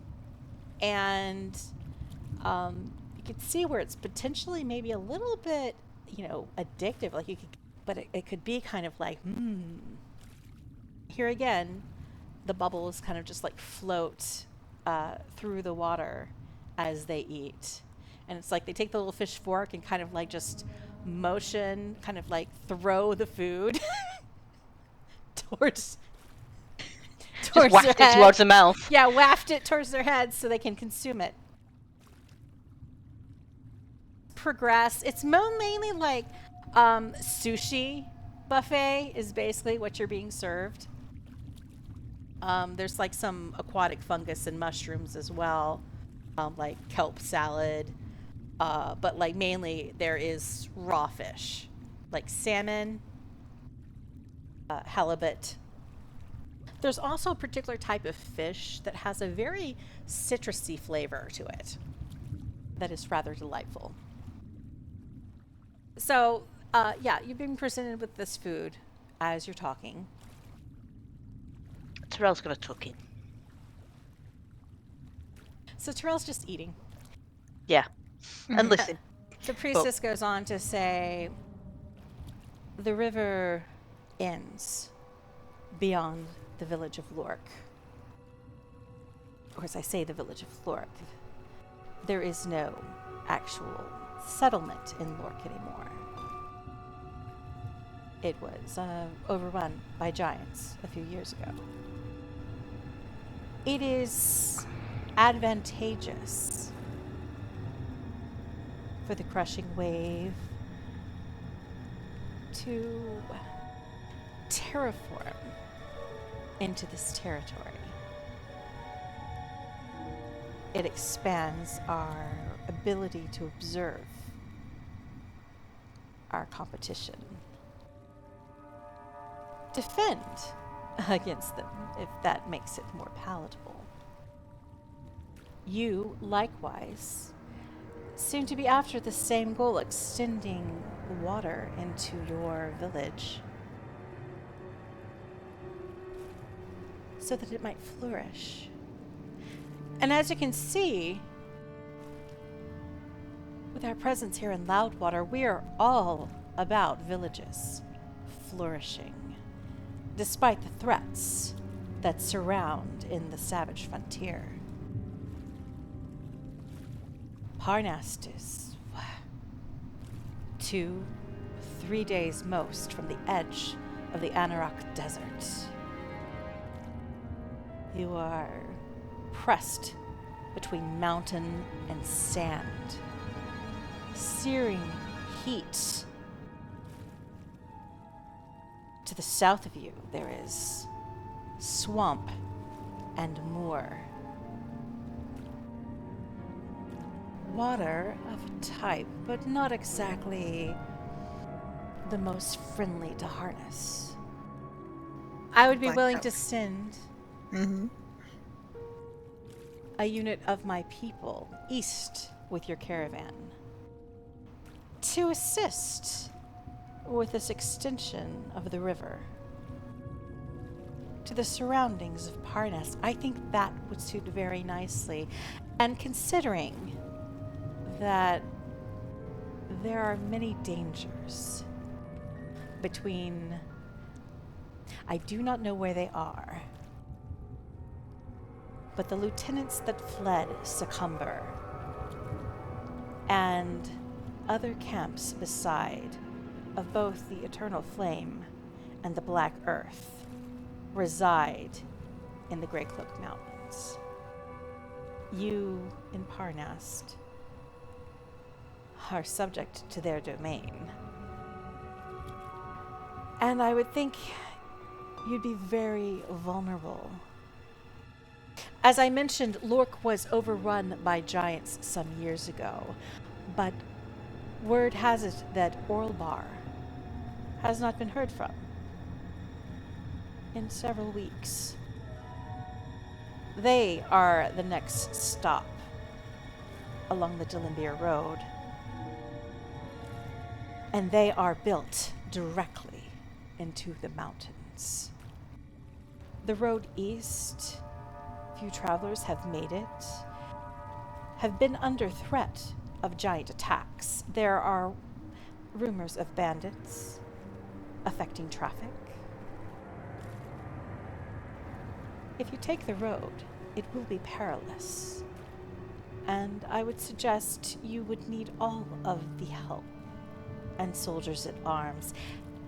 Not to imply that the three of you have not been effective thus far, but consider my offer of additional swords, tritons, spears, etc.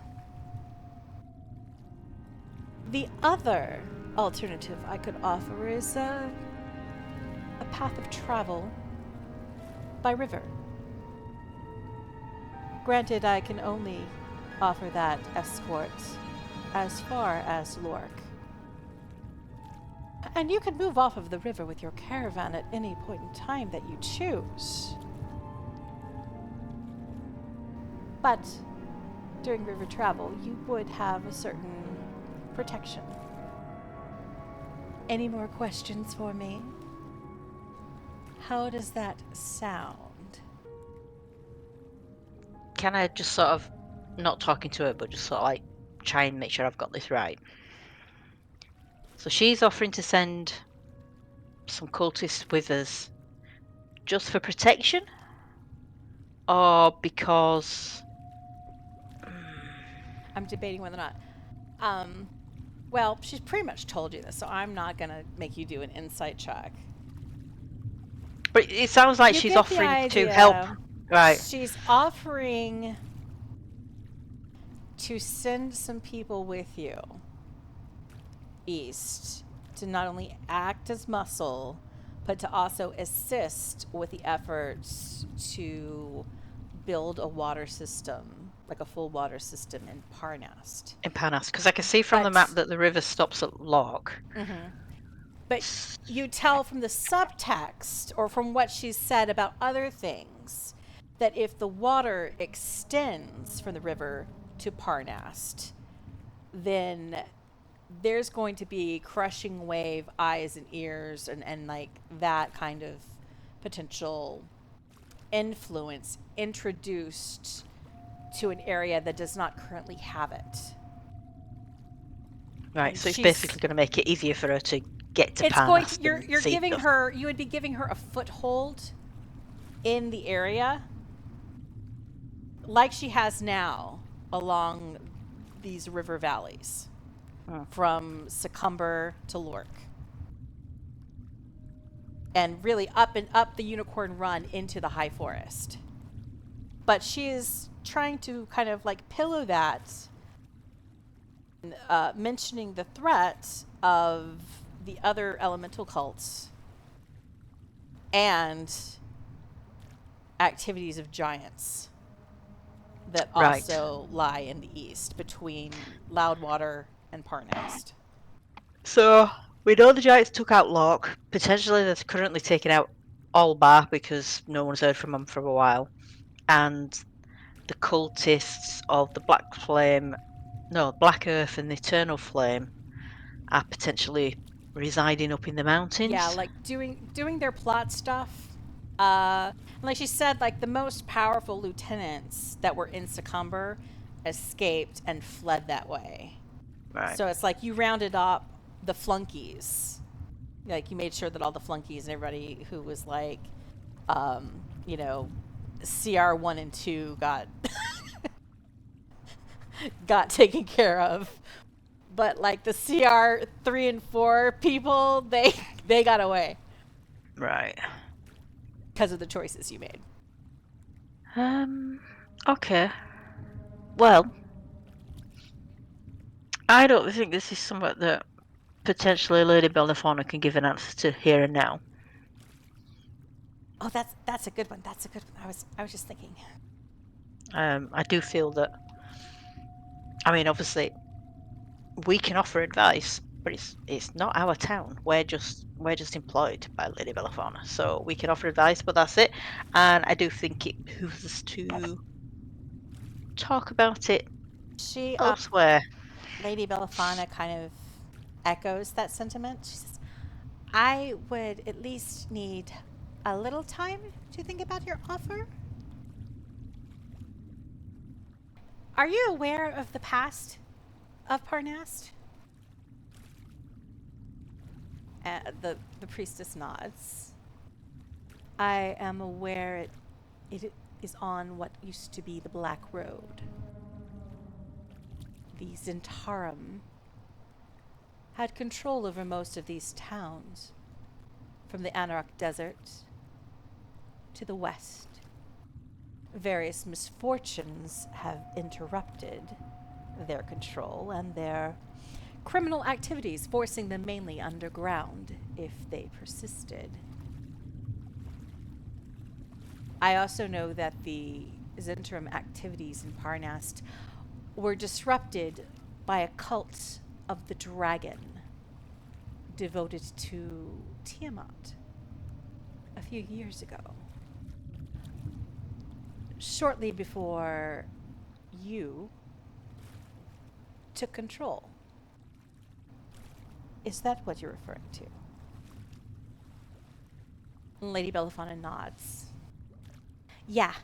So, if you understand the past of shadowy organizations and cults running that village, you might understand how there's a certain percentage of the population that is not going to be eager to discover that there are water cultists running around the village, no matter how they might benefit from your efforts.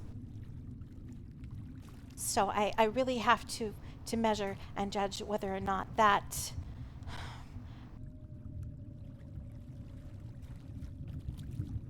You go on. Okay, how far did I get? Potential disaster per potential benefit? Potential. Potential. But 10. She's having to weigh, but Lady Belliphauna is bringing, like, she has to weigh the potential risks of the village, a village that has a history of being subjected to cultist control. Is going to take finding out, if they find out that there are cultists here, that any kind of alliance has been made with cultists. Even if it's something that they might benefit from, that might be a hard pill to swallow. And Lady Belliphauna is like, I need to think about this. Oh, that's fair enough. We weren't planning to stay here forever, were we? We were not planning to stay here forever. Nope. I mean, even if we're on your tab, I have to get east because Parnast, you just listed a whole bunch of dangers. And now I'm kind of worried what I'm going to find when I get back. I mean, for all I know, they're being overrun right now. You can't tell me because the river's not there. Look, this is a lot. And I am not entirely comfortable, though this fish is delicious. Could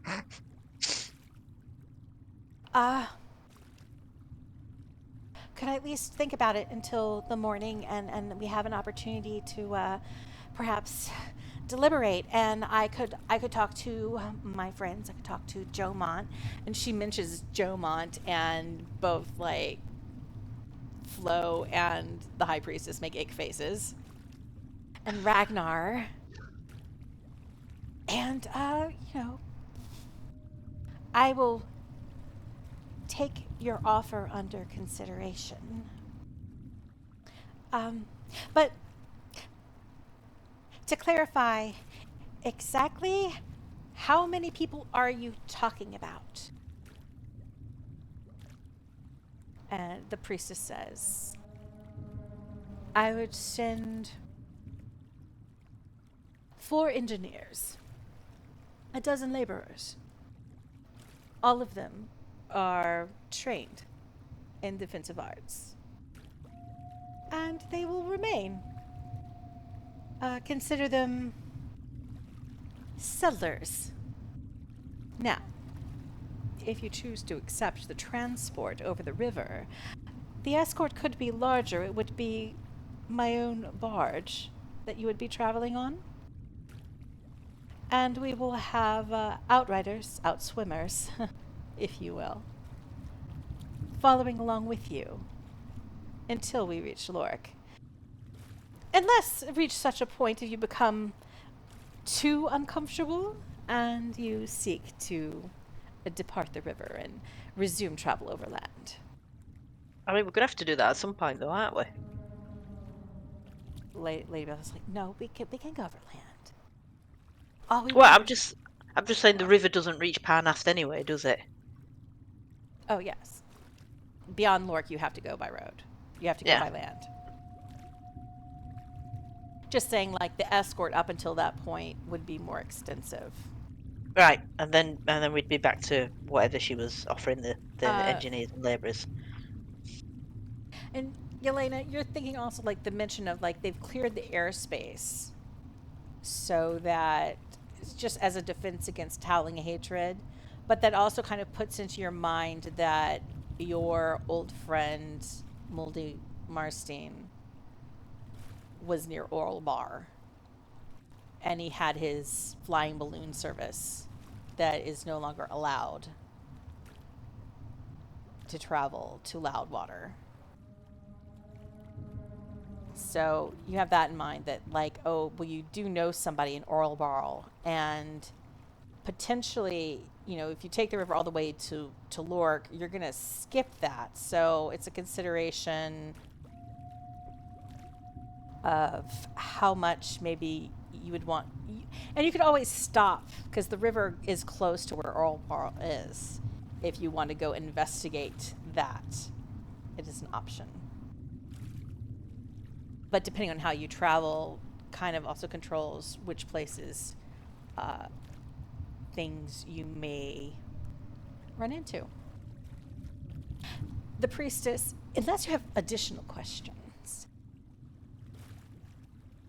Well, we can just have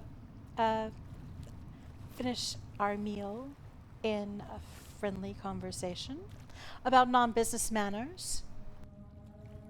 I will mention one other thing. I've heard rumors that there are forces from the Underdark working in tandem with the Black Earth. Have you heard anything of that? I've just quickly skipped back in my notes and I don't remember seeing anything about. Do we know that? Anyone who can't remember and wants to make a history check to see Yeah. if you can remember by me telling you what you remember? Sorry. There's a lot of notes. I've got a lot of notes. Yeah, I mean, it's fair because I do a freaking encyclopedia lore dump on you every other episode, so I mean. Drink! Woot! Woot! And here again, Kai. And this is beautiful because Kai is the one who really should remember something. I thought it might be me. I was thinking of that too. It's like, Given. Actually, now I don't remember exactly what I've told Kai. I tried rolling and then my dice fizzed out on me. You know how sometimes you drag it over and it doesn't. Yeah, and it Yep. peters out. So like Looks okay, Kai, well, there's some things like when you guys were rummaging around the burrows underground after you escaped from the Red Cliff Quarry, you were going through those goblin burrows and you found that like boom powder dust or something, that whole boom powder plot. And there was mention then of someone, a figure from the Underdark, like some kind of like dust powder queen referenced from the Underdark. So that is one thing that you remember. You also have a really icky feeling because one of the visits from Spiderface volunteered the information from your uncle that your mom is up to some kind of scheme again. Like she's back on her bullshit. And you don't know the details of what it is, but like knowing your mother, you're like, oh my god, like, well, I hope it isn't this thing. Because number one, I don't think you're eager to see her. No. And two, just from past experience, that's never good. It's not really anything fun, and it usually involves like work that you don't want to do. But you don't know anything like for certain, but you're like a little bit like that's the kind of thing that she would gravitate to for her own devices. But you have heard of a figure that was part of mining this explosive powder. Okay. That was under, and there was another thing that that there have been elemental drow cults in the distant past that have been captured and persecuted by the followers of Loth, like secret elemental worshipping organizations. So you know that from history. Okay. So that's what Kai remembers. Now, whether or not you offer up any of that information. Well, that was going to be my next question. Do I share That's up to any you. of that? Dealer's choice, and you're the dealer. Kai immediately paralyzed by. Yeah. Guys, it's like, could it start a war? Or some sort of animosity if I was to. I mean, if they find out that it's your mum, they could grab you as leverage. Yes, they might hold me as hostage. Ooh. Of course, you could also just say like, my mom's bad news." You don't even have to say it's your mom. You could say, I know of this chick named Jade, and she's bad news, and this is just the kind of plot that she could get wrapped up in. Or you could just say that I know in the past there have been drow that get involved with kind of like earthy elemental cults. Okay. And we've Yeah. heard that they might be helping mine this explosive powder that was in Secomber. That stuff. You don't have to mention. Yeah. I mean, it's up to you Okay. to say that. Hey, it's my mom. No, I'm not saying. Yeah, hold on to that. I think. Yeah. Yeah. We'll just keep mean- that quiet. Do we, Terel and Yelena, know about your mum? Have you even talked to us about her? I can't remember if you told us that, I to be can't either. honest. So, well, did I not tell you when Spiderface came to talk to me? I'm not sure if I did. No, because we know your uncle. You sort of know your raised you, don't we? uncle sends Spiderface with the presents. And you know Kai's from the Underdark, but I think that's about the extent of what Kai has let on. Every once in a while you make these comments about like your dad's dwarf. Yeah. Right. Okay. Well, I'll just tell her the bare minimum.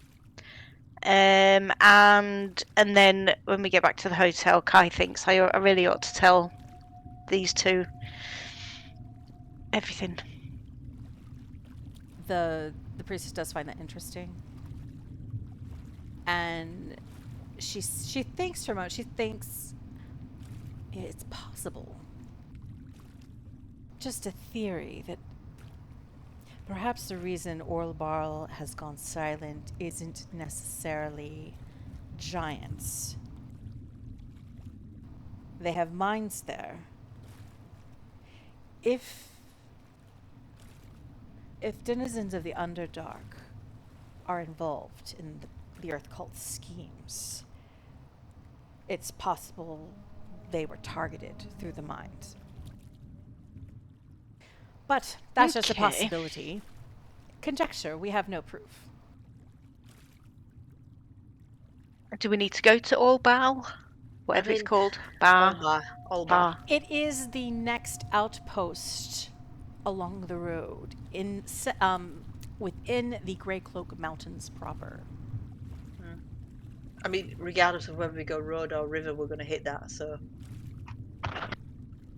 You can conceptually you can sail past it if you so choose and be like, nah, nope, give it a miss.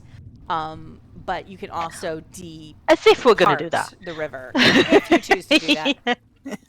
Oh my god, you guys.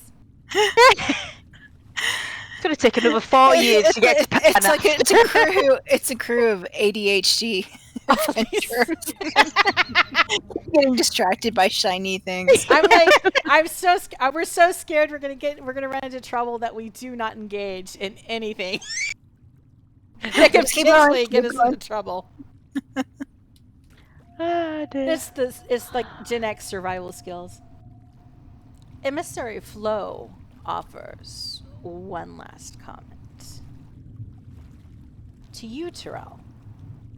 Oh. It is curious when I was in the hands of the Black Earth. While they wanted to know about our defenses here in Loudwater, they were also very interested to know the whereabouts of artifacts. Specifically, Heartsong and the Hornblades. These being weapons wielded by your goddess, and Loudwater being her formal mortal home. I suppose they assumed we might have possession of them. This was not the case. Granted, there are shrines within the city that were once the places where these legendary items were stored, but it has been centuries since your goddess roamed here. Wherever they lie now, it is not within Loudwater. I mention Okay. it simply to be aware. The other cults are looking for these items of power, and they are items of significance to your religion. So what were they called again? Sorry, Heart Song. Hornblades and Heart Song. Do a religion check, Terel.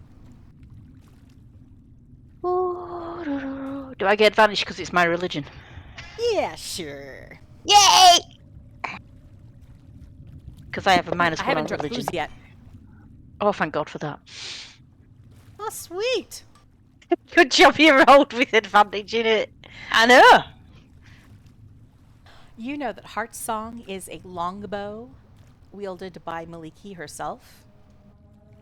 It's nice. Nice enough that Yelena would like it, yeah? She might like it. She might not sneer at it. Okay. And the Hornblades are a pair of scimitars, which she was known to sometimes lend to mortals to perform quests on her behalf. But I don't know anything about where they might be. Well, I mean, how would I know? Well, likewise, Okay. you know that, yeah, they were housed here.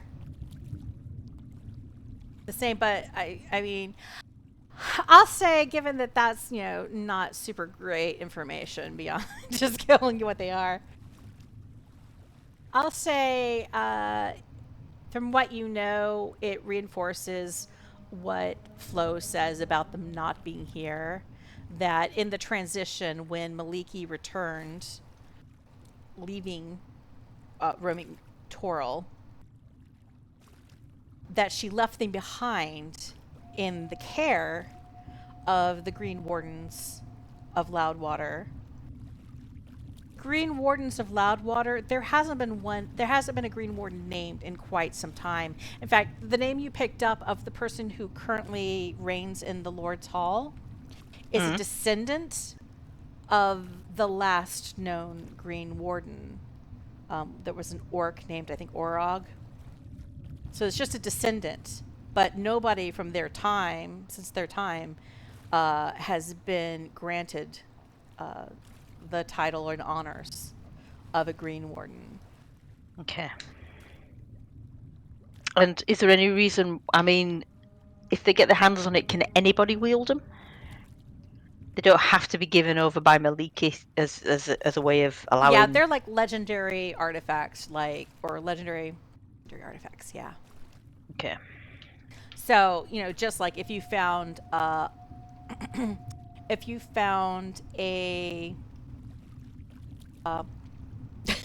suddenly my brain's gone blank. A robe of the if Kai found a robe of the Archmagi, he could just throw it on. All he has to do is attune to it, and he's using it. But not these. But these, he couldn't because he's not any good with... Yeah. Weapons. Let me see if I can think of anything else. What you also remember is Heart's Song is a longbow. And you remember it is a very rare longbow that is capable of entangling foes. It also has the ability to grow life, like plant forests, per se, Okay. or plant life. Oh, and here's another thing. While you were swimming through all these underground caverns and sitting at this table, that effect that you had earlier, that you got from the obelisk along the road, and the little flowers and Oh, the little plants that started grow behind popping me. up. Once you went underwater, it's still happening, but like the little flowers and plants and grasses have shifted into like little anemones and bits of moss and little fungus and little, bits of, It might- of aquatic plants. Matches my environment then. Yeah. Cool.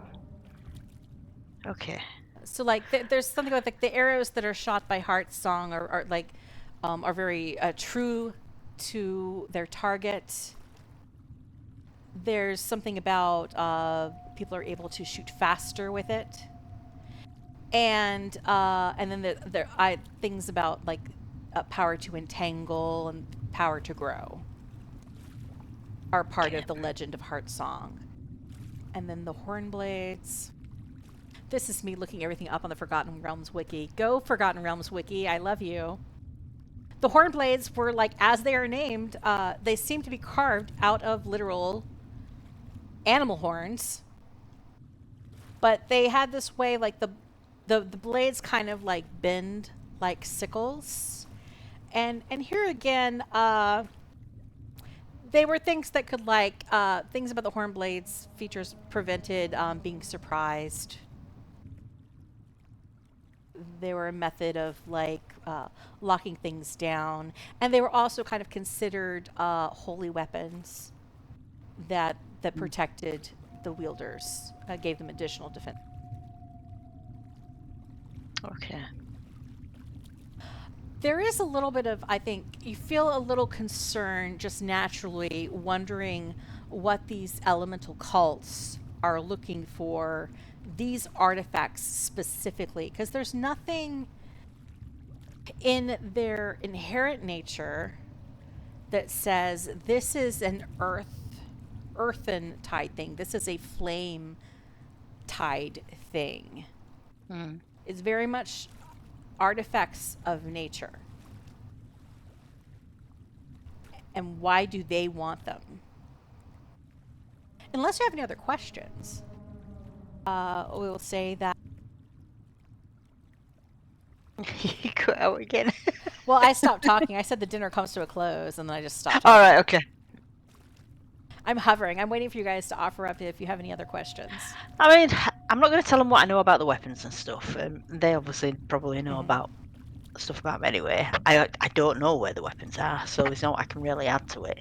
And I will just worry about it in private to myself. I ain't got out unless you guys have got anything to ask him. No. I don't think so. As the dinner comes to a close, a very large trout-like fish. It's a particular type of fish that you recognize is local to the Dillenbeer River.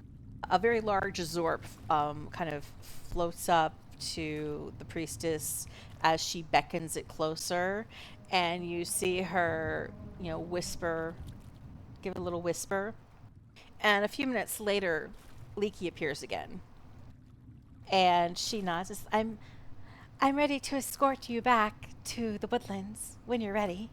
I think we're ready. I think we're ready. What is Belliphona's face doing right now? Just like looking really, really eager. She's ready. Yeah, she's ready to get out. She's like, yeah. This has been interesting, but I do not want to do it again. And yeah, she's just like, she also kind of looks like she's ready to explode, or she's got like that kind of when Sprinkles does her pee-pee dance, but like it's not like Lady Belliphauna is doing a pee-pee dance, but like you can tell like she's like just ready to explode about the stuff that's going on in her mind. Like she's kind of disassociated from like having a dinner, and her thoughts are spinning, and that's what she's focused on.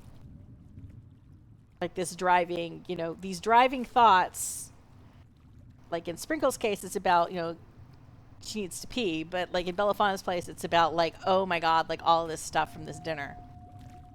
Leaky leads you out as the High Priestess and Emissary Flo bid you farewell. And parting words from the High Priestess is, when you make your decision, simply tell the nearest fish. It will get back to me. Okay. Fishmail. Yeah, use the fishmail. As you leave, departing this dungeon. I'm going to share the freaking dungeon map with you guys because I went ahead and like prepared just in case something happened and you guys decided to throw down. You thought we were going to come in and fight? Just in case. I mean, I was like, I wasn't going to assume. Well, it seems rude to go and fight at a Yeah, dinner party. Yeah. To, It's like them inviting us fest. to dinner and trying to kill us. Yeah. And they didn't, so it's a positive thing. There's growth here. As you leave, you're again escorted through vast and varied caverns. Wow. When you come out of the Coral Throne cavern, you are here. All right. You swim throughout, and immediately you notice a difference as you depart. There are quite a few forces here now of various fathomers and cultists standing watch that have filtered in while you were occupied with dinner. Rude. Perhaps just in case something happened. You swim out through the tunnel, boop-a-doop-a-doop, and through the fish. Mm. And you get into this room where there are various, you see sea snakes and a strange watery figure. Like not quite a full scale water elemental, but of that nature. And it is practicing different combat moves using a trident. You swim into the main temple. I keep accidentally... When I push to talk, I make little circles instead of just straight lines. There are priests and devout in here now. A score easily. Actively worshipping. There is an animal sacrificed on the altar. It appears to be some form of worm. Worm. A worm. Like a giant kind of earthworm. Okay. Has been sliced open like you are in... no, I don't want to know. There. like biology lab. No, not interested. Moving on. Bye. You look away quickly. Swimming on. I mean, if I threw up in here, it'd be embarrassing. As you swim through the temple, and as you're getting ready to make a turn, like Leaky's swimming she kind of like makes a turn. But you see through the other direction, through a hallway to the south, the familiar figure of a lieutenant with 2 alligators. He no longer has a chariot. Because he's underwater, he has no need of something to pull him along. He's simply using leads on the alligators and letting them pull him through the water. And he floats off behind them out of sight. You make a few more turns. You reach this alcove that was filled with large shells. And you look to the north, and now it's no longer like this little empty alcove as it was before, but there is one large, impressive figure wearing armor hewn out of shells that seems like it is part humanoid, part water. And it seems to be praying in this alcove. You swim south into the garden of algae. And again, there are various whirlpools and there are watery creatures, much like you saw earlier, of an elemental sort, like purely liquid forms, and they kind of flash in and out of your view. And if you hadn't had your experience of the grottos earlier that day, you're not sure you would have actually spotted them. And then finally, you leave the Garden of Algae, head out south through another tunnel, and you emerge again in the crypts below the High Lord's Hall, Ziggurat. So that's that map. Cool. I mean, I'm glad we didn't have to fight his way out of it. It's bloody Yeah, big. exactly. I mean, there's more than one way you could have left there, but like that was the long way. The hard way. Well, there is another way, and I mean, all ways have their advantages and their disadvantages, you know, and all of them are learning experiences, and all of them are adventures. Likey ushers you to the water's edge. She bids you good night. There is occultists walking and talking, ready to escort you back to the woodlands. Okay.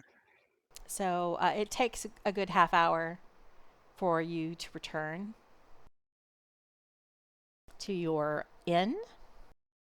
But you are settled. And here again, now that you're walking over land with the gills on the side of your neck, it is, again, a weird sensation to feel them kind of pucker in not the dry, it's like a slightly moist air here. It's a wet heat, it's a humid heat. It's not that warm either because of the time of year, but you know, you feel the cool air on your gills and it's a bit strange. But you're settled back at the hotel. And Lady Belliphauna is pacing and wringing her hands. She's like, I don't know what to do.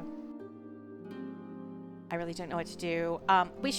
Maybe we should call Jomont. I think we should maybe call Jomont. Like, Is that the point where we remember, oh crap. they really don't like him. Yeah, and I Like, wonder why. Did you get what Yeah. they said? They said like they had like bad vibes or whatever about him.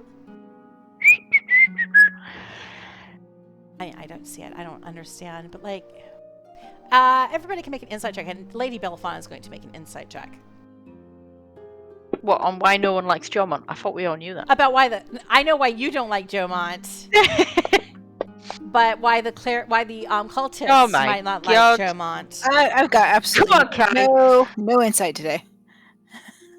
Wait, insight is what? Oh, I got, okay.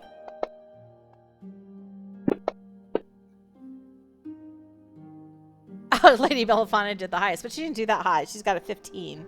And Kai's a 14. That's not too bad. Well, they don't like Jomont.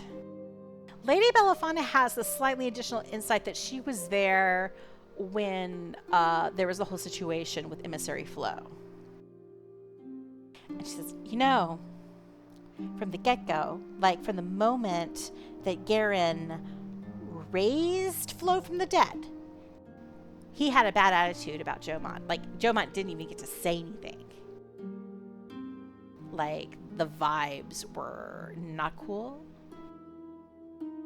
And he went along with us. He helped break into the cache that had been flooded.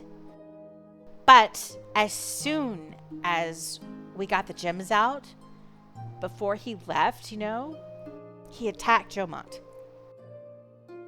Like, as a parting gift. And he targeted him specifically. Like, I don't think it's personality based.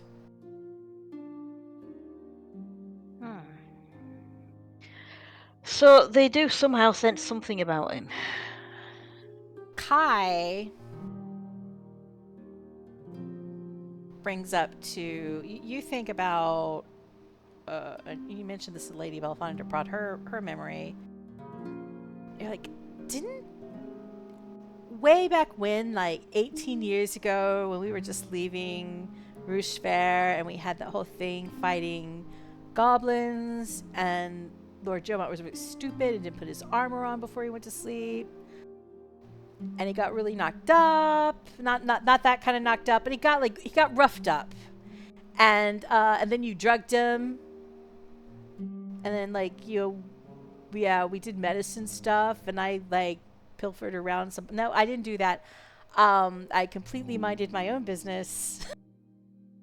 But, yeah, we noticed then, like, when you were, like, treating his wounds, that he had some really bad burns. Like, the guy's got some scars from he's severely burnt. Right. As in So possible Kai initiation remembers rites that. to the Eternal Flame Cult? I'm not going to make Yelena roll for this because she's rolled in the past for this. That she remembers him getting burnt. Like Yeah, the Yelena burnt. remembers that he fought. Oh, yeah, fires. yeah. He was a firefighter during the last incursion of the Yeah, elemental. I remember. Evil I remember cults. that now. Okay. I think I'm pushing the wrong thing. I was pushing the space bar instead of my push to talk button. So between Kai and Lady Belliphauna, you like remember this whole thing about, oh yeah, he had this horrible burn. So like the way they talk about Rivertouched, maybe getting burnt marked Jomont in some kind of way? Fire touched? Maybe they're just, these cultists don't like because they're catching the fire vibe thing from him being touched by fire. And Okay. Lady Belliphauna is like, well, the only way we can know for sure is... Just chuck him in a fire and see if he dies. Well, I think that's a little extreme, Terel, but I mean, it would prove it. True Sight, she said True Sight will do it. And Terel, you're like, oh shucks, you know, the moment that Lord Jomont showed up on the scene in Zelbras was the same moment that your True Sight faded from Maliki's blessing. What are the odds? And who knows? And of course, I guess really powerful fire cultists would be able to spot it, but I don't know if we want to get that close. I think I would like to not get that close, because we've already got enough problems. This whole water cultist situation. Like, what do I do? I can't trust them, right? I mean, maybe that story about Rivertouched is just malarkey. They could be conning us. This could be a whole like plot to take advantage. I mean, isn't this how it starts? You know, you just like give a little foothold somewhere to a cult, and next thing you know, they're running the place and everybody's oppressed and dying. And then 3 years later, somebody adopts your old wyvern. I mean, what do you think? Is this too risky? I mean, I don't feel like have I had a bad feeling about how the cult is running this area? I mean, Loudwater seems really nice, but I agree with her. I don't think it's a good idea to let the cult have a foothold. Yeah, same. But they're staying in the water for the most part, it seems. Does it matter? Is it a symbiotic kind of thing with people who are in the... I guess we could talk to some villagers. City folk. Yeah, I mean, are they running the place, or... So far, what you've picked up from, like, the eavesdropping and stuff, for the most part, people seem pretty cool with the cultists being here. Like, they're happy and content with things. The main complaint was having the airspace controlled. Like, people missing birds flying overhead. People, like, I missed that whole balloon thing. Like, we had regular word from Orlbar at, you know, when we had regular traffic coming here. And that's the main complaint you've heard so far, is that kind of, those little kind of adjustments and sacrifices people have had to make, adjusting their life to fit this form of security, protection. You know, it's like, It could be like security theater in a sense. It could be a measure of freedom. And it could be argued that, because they aren't allowed to just willy-nilly have pet pigeons running loose, that's not actually freedom. It's just a comfortable prison.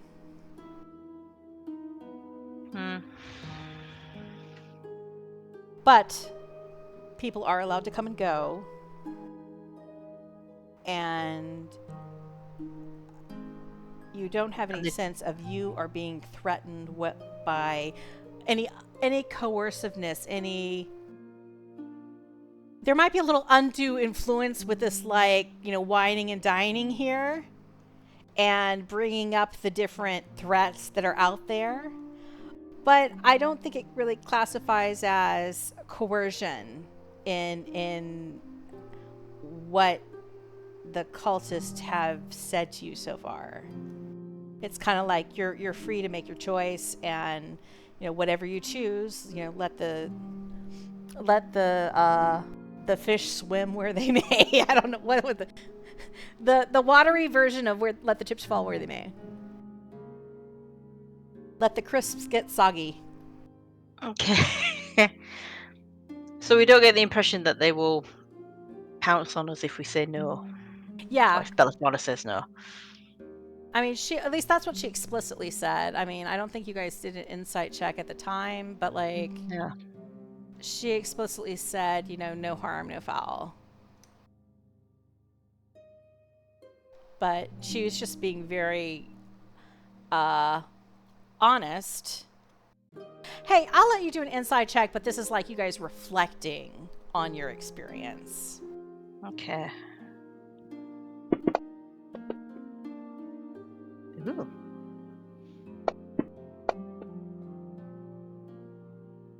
Kai's thinking about his mom.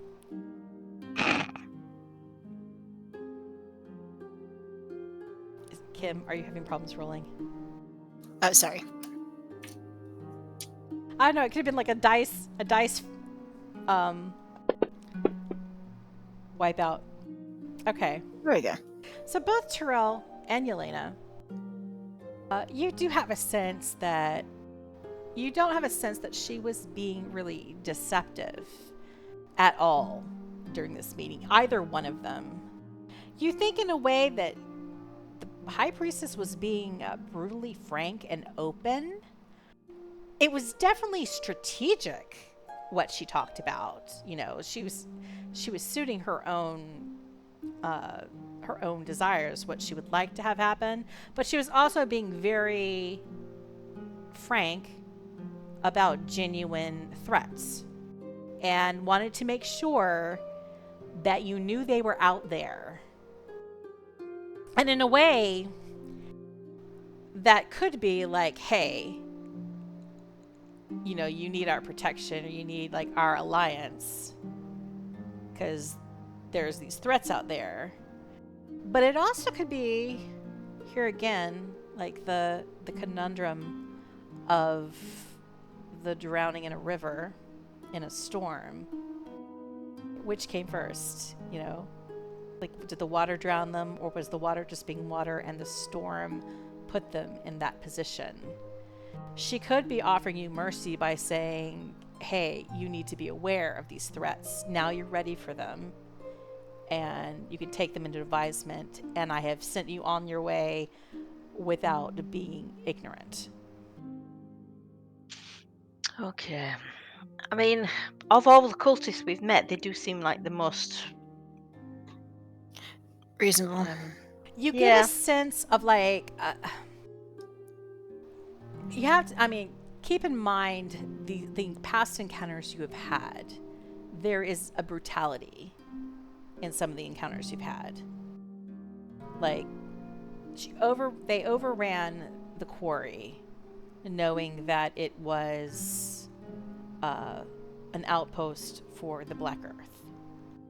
But they unscrupulously, with no real care or desire to differentiate between who might be there as a victim and who might be there as a culprit. All the people that were. Yeah.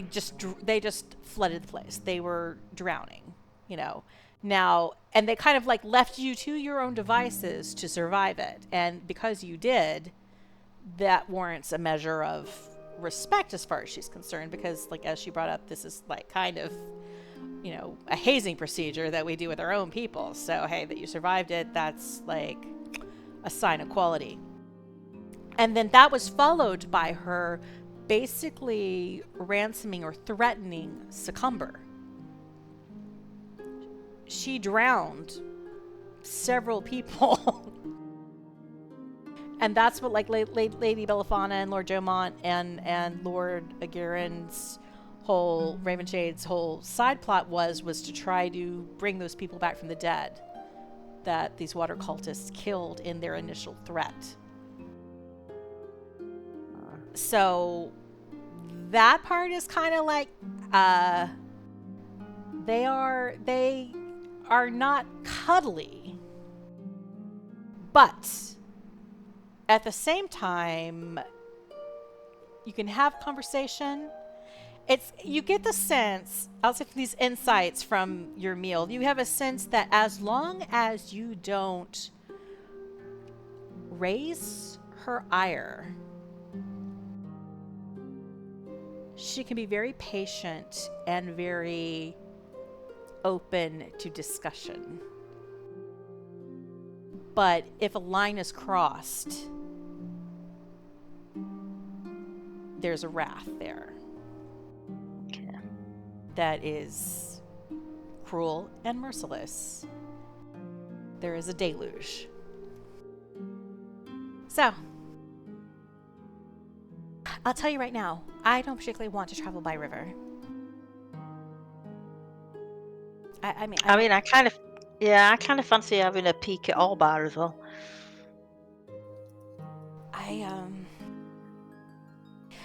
We might be safer with their escort, and travel by water might be faster. And that's good, considering that would be good, given the threats that they listed. They aren't wrong. Parnast is kind of on its own, and there are a lot of threats. I mean, the place has been dominated by one murky organization after another since it was founded. I mean, I'm trying to make something better, but it's not easy, and this just illustrates that how does anyone do that when there are all of these threats? How do you keep your nose clean? How do you do it the right way? What is the right way? I mean, even with all of my good intentions so far, half of Parnast hates me. They sooner see me gone. Even if I'm trying to help, they're just tired. I don't know what the right thing to do is. But I know that if Parnast doesn't get a reliable source of water, they're vulnerable. They're subject to, barely surviving off what food they've been able to muster. I mean, fresh fruit and vegetables there are few and far between. It would be good for Parnast if I built aqueducts, if I extended water's reach to the region. But here's the really scary part, is even if we don't accept their help, if I do it, won't they just have access anyway? I mean, that's true, isn't it? If you're going to extend the water from the existing river to Parnast, then they can just use it. If the source of water connects in any way to the rivers, and that's what I was planning on doing.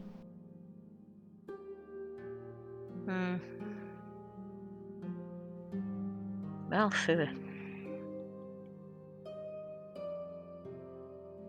And if that's the case, we should just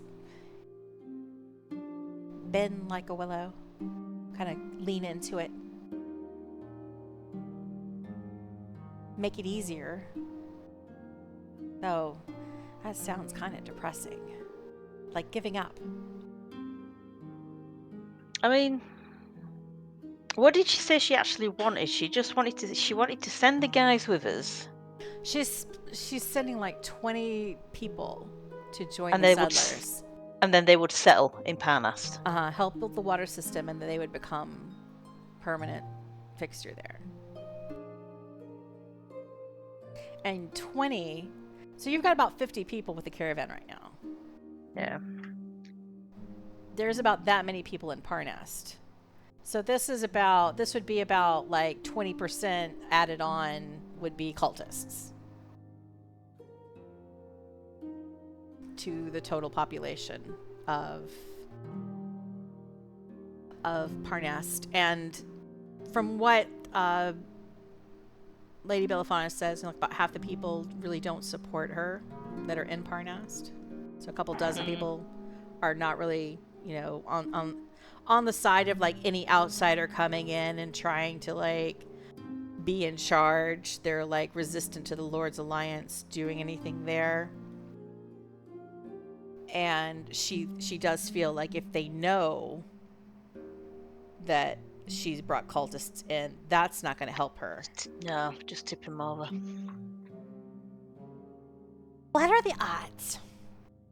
And maybe, Yelena, maybe you like know more about this because you're like a cultist expert, right? Like, I tend to not like them. I don't know if that makes me expert.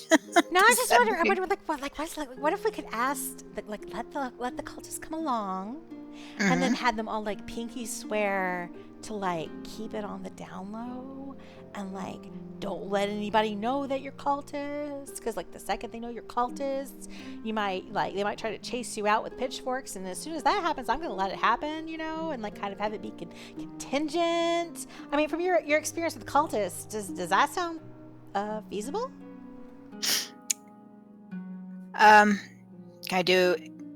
What would I do? Sort of an insight check or history check? I don't know if it is feasible. They don't seem unreasonable. I would just say, flat out, from your experience, I mean, cults by their nature usually are kind of shadowy secret organizations. Right. So they're not necessarily Gonna out advertise? in the open.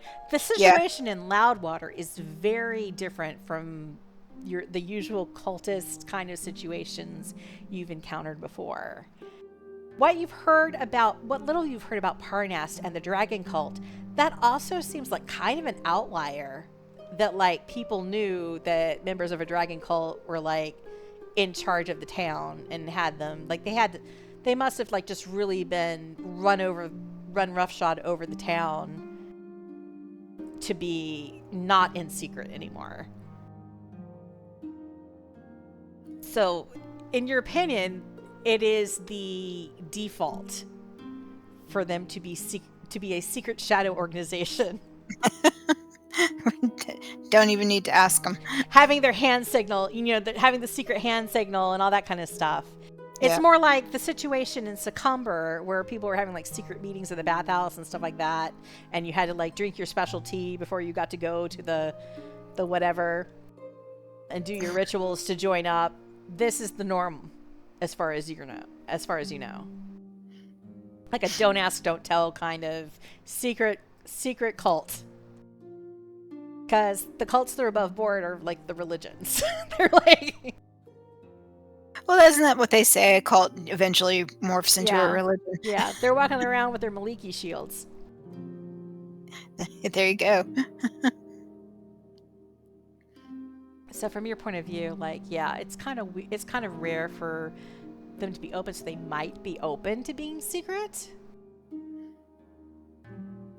So we want to go to Orlbar? I mean, it's on brand. It's on brand for us. It's on brand. I mean, I don't know if Kai's told us yet because Lady Bellifauna's around, but if his mum's up to something, I feel like we should probably disrupt. Yeah, we should go have a look. Okay. So that leaves the option of we just have them come with us on the road. Right? Okay, so you're going to go on the road. Mm-hmm. You're definitely going to go to Orlbar. Mhm. Yeah. I keep putting an Orlbar. L in. It's like crazy. Trying to say Owlbear, aren't you? I am. I think it's what it is. Is I start to say the word and I want to say owlbear so badly that I screw it up. But you're heading to the OB. The OBOGs. And are you going to let these water cultists who will aid in the construction of aqueducts and a water system that reaches Parnast beyond their single well town, their single well village? Or are you going to reject that offer and go to Parnast and then try to figure out what you're going to do once you get there? I guess. Because there is still that thing about, like, Parnast does need more water, but maybe there's another solution. What do we reckon? Yes or no to the cultists? Gut feel. Have them inside the tent, pissing out. Have them on our side. Lady think? Belliphauna gets a little pragmatic. She's like, this isn't, this is kind of like letting Jomont come along to Parnast. I really just wanted the extra, hired help. And he foot the bill for some stuff. At the end of the day. Sure, it's like all tied up in the idea that, like, Lord Jomont, Shieldbearer, it's time for him to, like, marry someone, etc., etc., and he's visiting all these places across the realms, finding a bride. But it's not like that's going to be me. I'm too busy. I'm not relocating anywhere, okay? Parnast is my future. So him coming here is just perfunctory tolerance and the fact that I could benefit from it. Does that sound awful? Am I awful? Am I a bad person? Nah. I am kind of using him. But I could frame it. I could convince myself that I am just using these cultists. Their means to an end. Just like Jomont. I guess if they're going to help and get water to you quicker, that's worthwhile. It is, right? Yeah. That kind of makes sense. It's understandable. But first chance we get, we can get some true sight, double check this whole mark of the river if that she says I have, and get a look at Jomont while we're at it. Mm-hmm. Yeah, I think that's a good plan. Yeah, that would be a good thing to do. I trust him. I've known him since I was a kid. So, I don't think he's shady. If anything, he's just dumb. Would I have any insight? Do I think he's dumb? Yeah, you think he's a little bit of a himbo. From your experience, it's like he seems to be in that whole kind of gallantry and responsibility carousel. Like he was part of the system. Like where you grew up, the Silverhelm Manor, near where you grew up, they trained a lot of young nobles. And given the expansive range of how some of them were like just like dull and some of them were real assholes and some of them had talent and some of them were just waste of space, he seemed to be a decent sort. saw he had some talent with a bow. You know that he served as a firefighter at a time when there were people who would not step forward. So you think he has some sense of responsibility to people. And even if he gets a little cloying and a little bit too much sometimes, he's not unpleasant. He doesn't try to be an asshole. Is he annoying sometimes? Yeah. Is he really dumb? Does he make some dumb choices sometimes? Yeah. But in terms of his motives, or if he's up to like shadiness, I don't think any of you have really, like, beyond Terel's, you know, Just general distrust. yeah, beyond Terel's history and her reasons for not really being open to trusting Jomont. I don't know if you have that much any other data. It's more like you don't have enough supporting information. But they're like little things, like he sent the people who needed to travel west from the caravan with an escort to make sure they made it to the next stop safely. You know, and little things like that to try to assist people that have come up. But he has been badly burned, and these water cultists have bad vibes about him. Well, I think the best we can do then is Is just he fire add that as touched? Is something he to flame check. touched? Or could there be stuff about him that you don't know? And he's avoided responsibility back in Oakshield. Is that because he just doesn't care? Or is there something else that kept him away? But we have made it way past 4 o'clock, and my computer is still alive.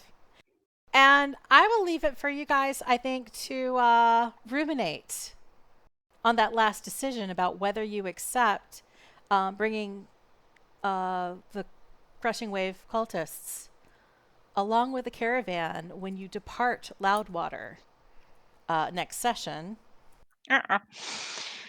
And since you'll be departing Loudwater next session, this is the time that you're going to take level 7. Yay! Yay! Finally, after many, many years. No. Okay. Right. I'll get on early next time then, and we'll do that. Yeah. I don't know. We might be in this situation again next session. I think by May I should definitely have a new computer and have bright and shiny things. And have things transported over to the new system.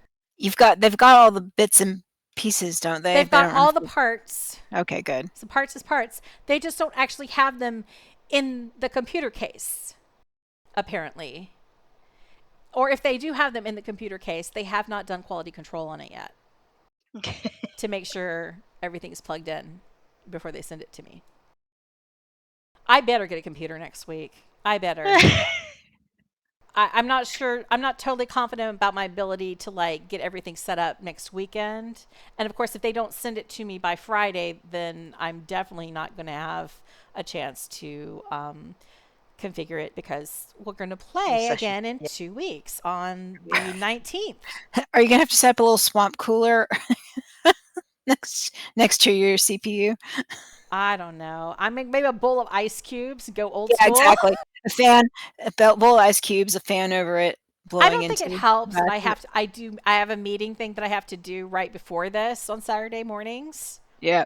And plus, Fantasy Grounds definitely seems to be a CPU-loving application.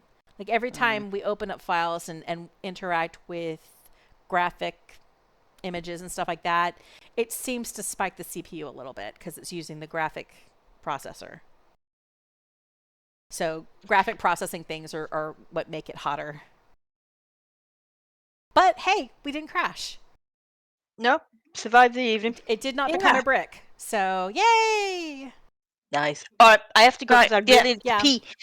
Yeah. Thank Need you, to go everyone. Have a good week. Thanks. You too. See you in a couple of Bye. weeks. Bye bye. Bye. Bye.